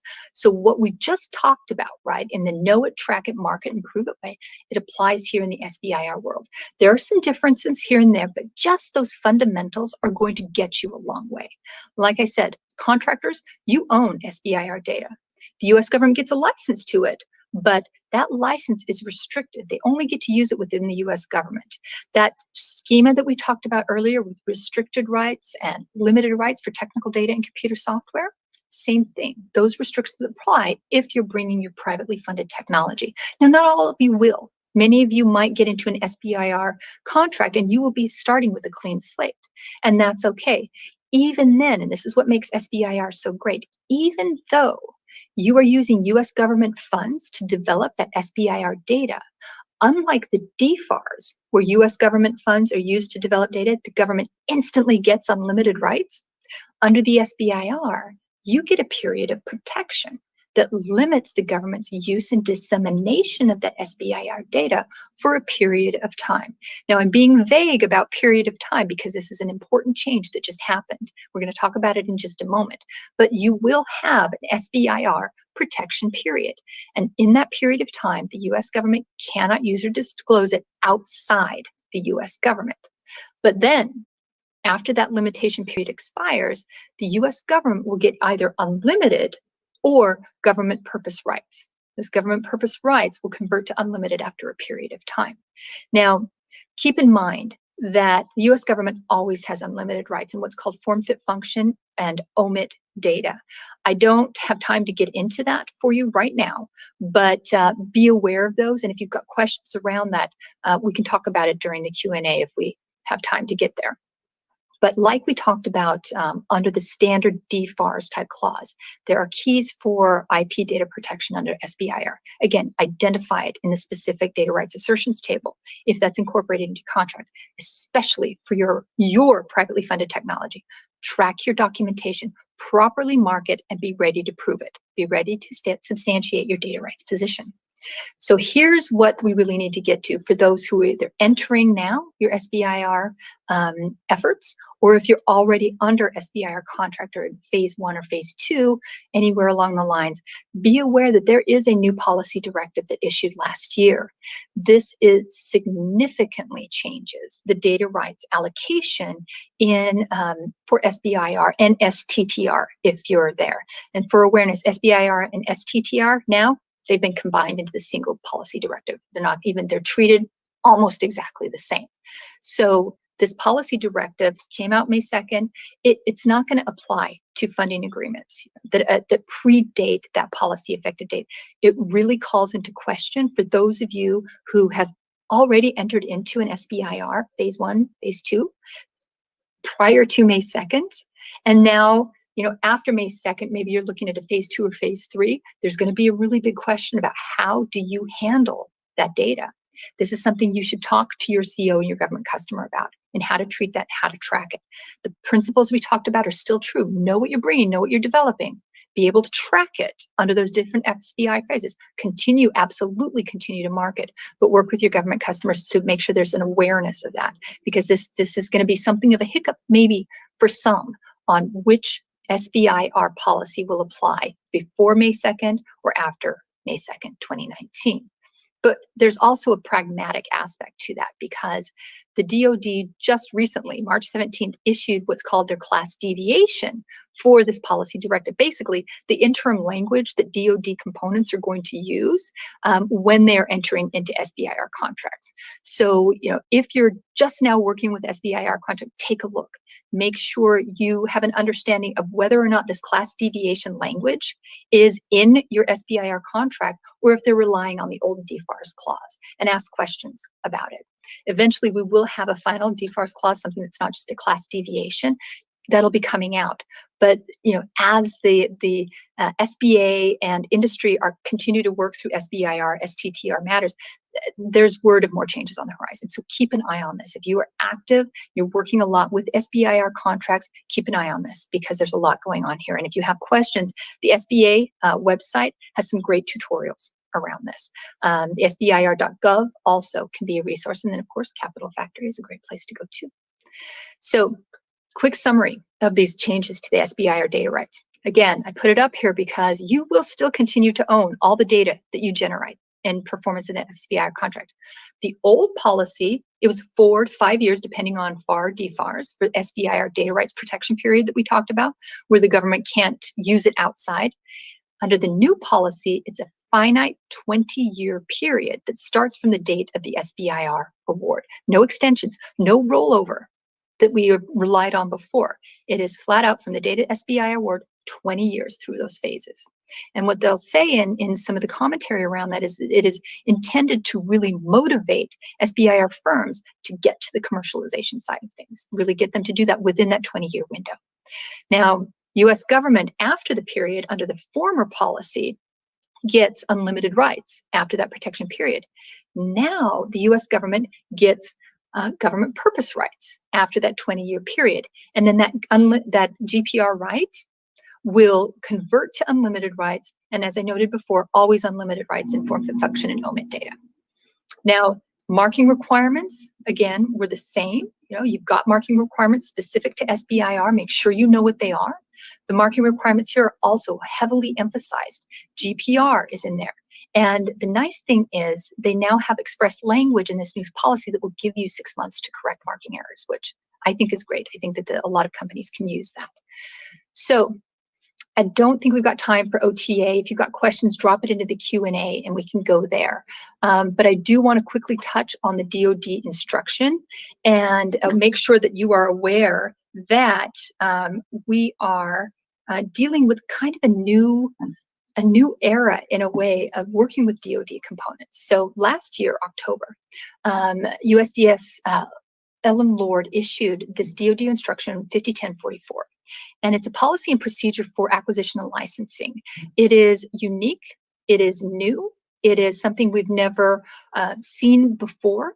And speaking strictly for myself, personal basis, I like it. I think this shows effort by our DoD customer that they are really, really trying hard to make things work with industry and make things roll with the change in the way of data rights and so on. So know that this DoD instruction applies to every DoD component, everybody who is in DoD agencies. It applies to them, and it applies regardless of the legal instruments. So no matter whether it's DFARS or otherwise, there are a couple of exceptions. So if you've got questions, we can talk about that.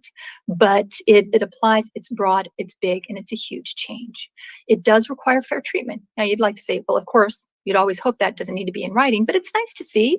And it also reminds our DoD customers that they can only seek IP deliverables and the license rights that they actually need. They can't just broadly reach for whatever is not relevant to a stated need. So here's a quick summary of the DoD instruction. I've extracted some of the language that is really key for everybody to know, new and experienced government contractors alike. This DoD instructions requires early planning Now, CEOs or program managers on the DoD, so it's not talking to you guys, this is talking to the DoD components. They are now required to plan early. They're required to develop a robust, that's the word from the instruction, a robust IP strategy that will work their data acquisition strategy all the way from acquisition all the way through sustainment and maintenance. They have to think about it. They have to think about what they need, and they need to articulate it.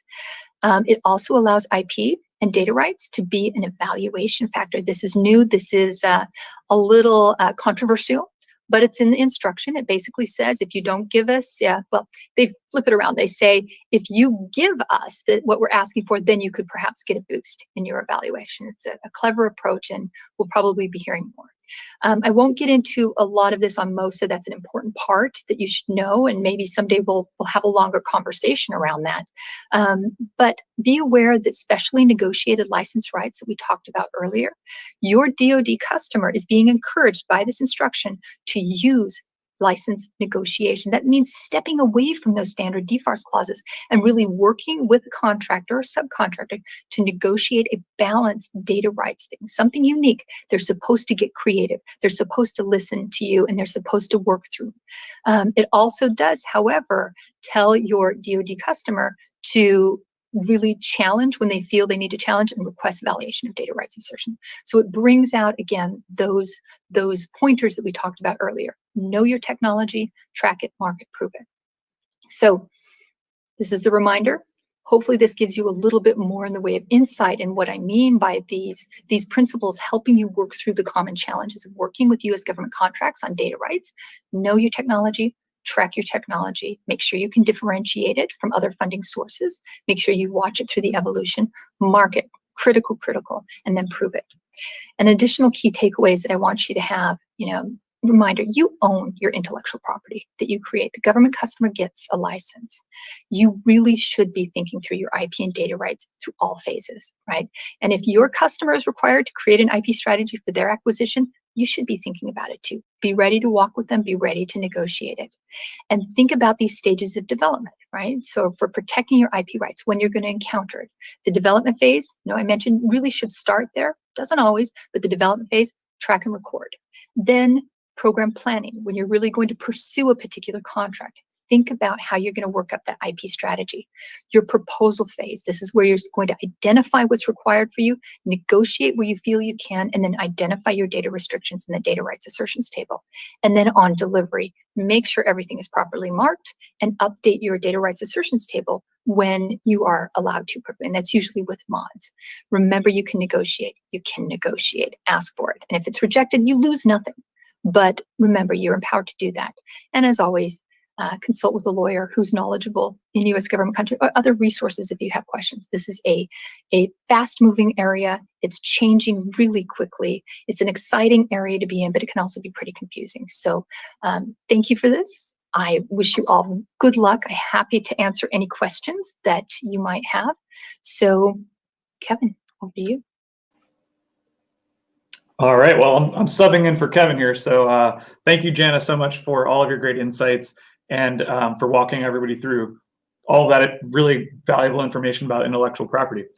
And with that, this is the conclusion of day one for the programming, but we do have another networking opportunity for you guys. If you want to jump into that, feel free to click on the networking segment in the chat or in your hop-in. That will last until 2 p.m. And if we don't catch you in networking, we will see you again tomorrow as day 2 starts, again at 11 a.m. Central Time, and we'll see you here on Hopin. So that's all for now, and we'll see you in networking.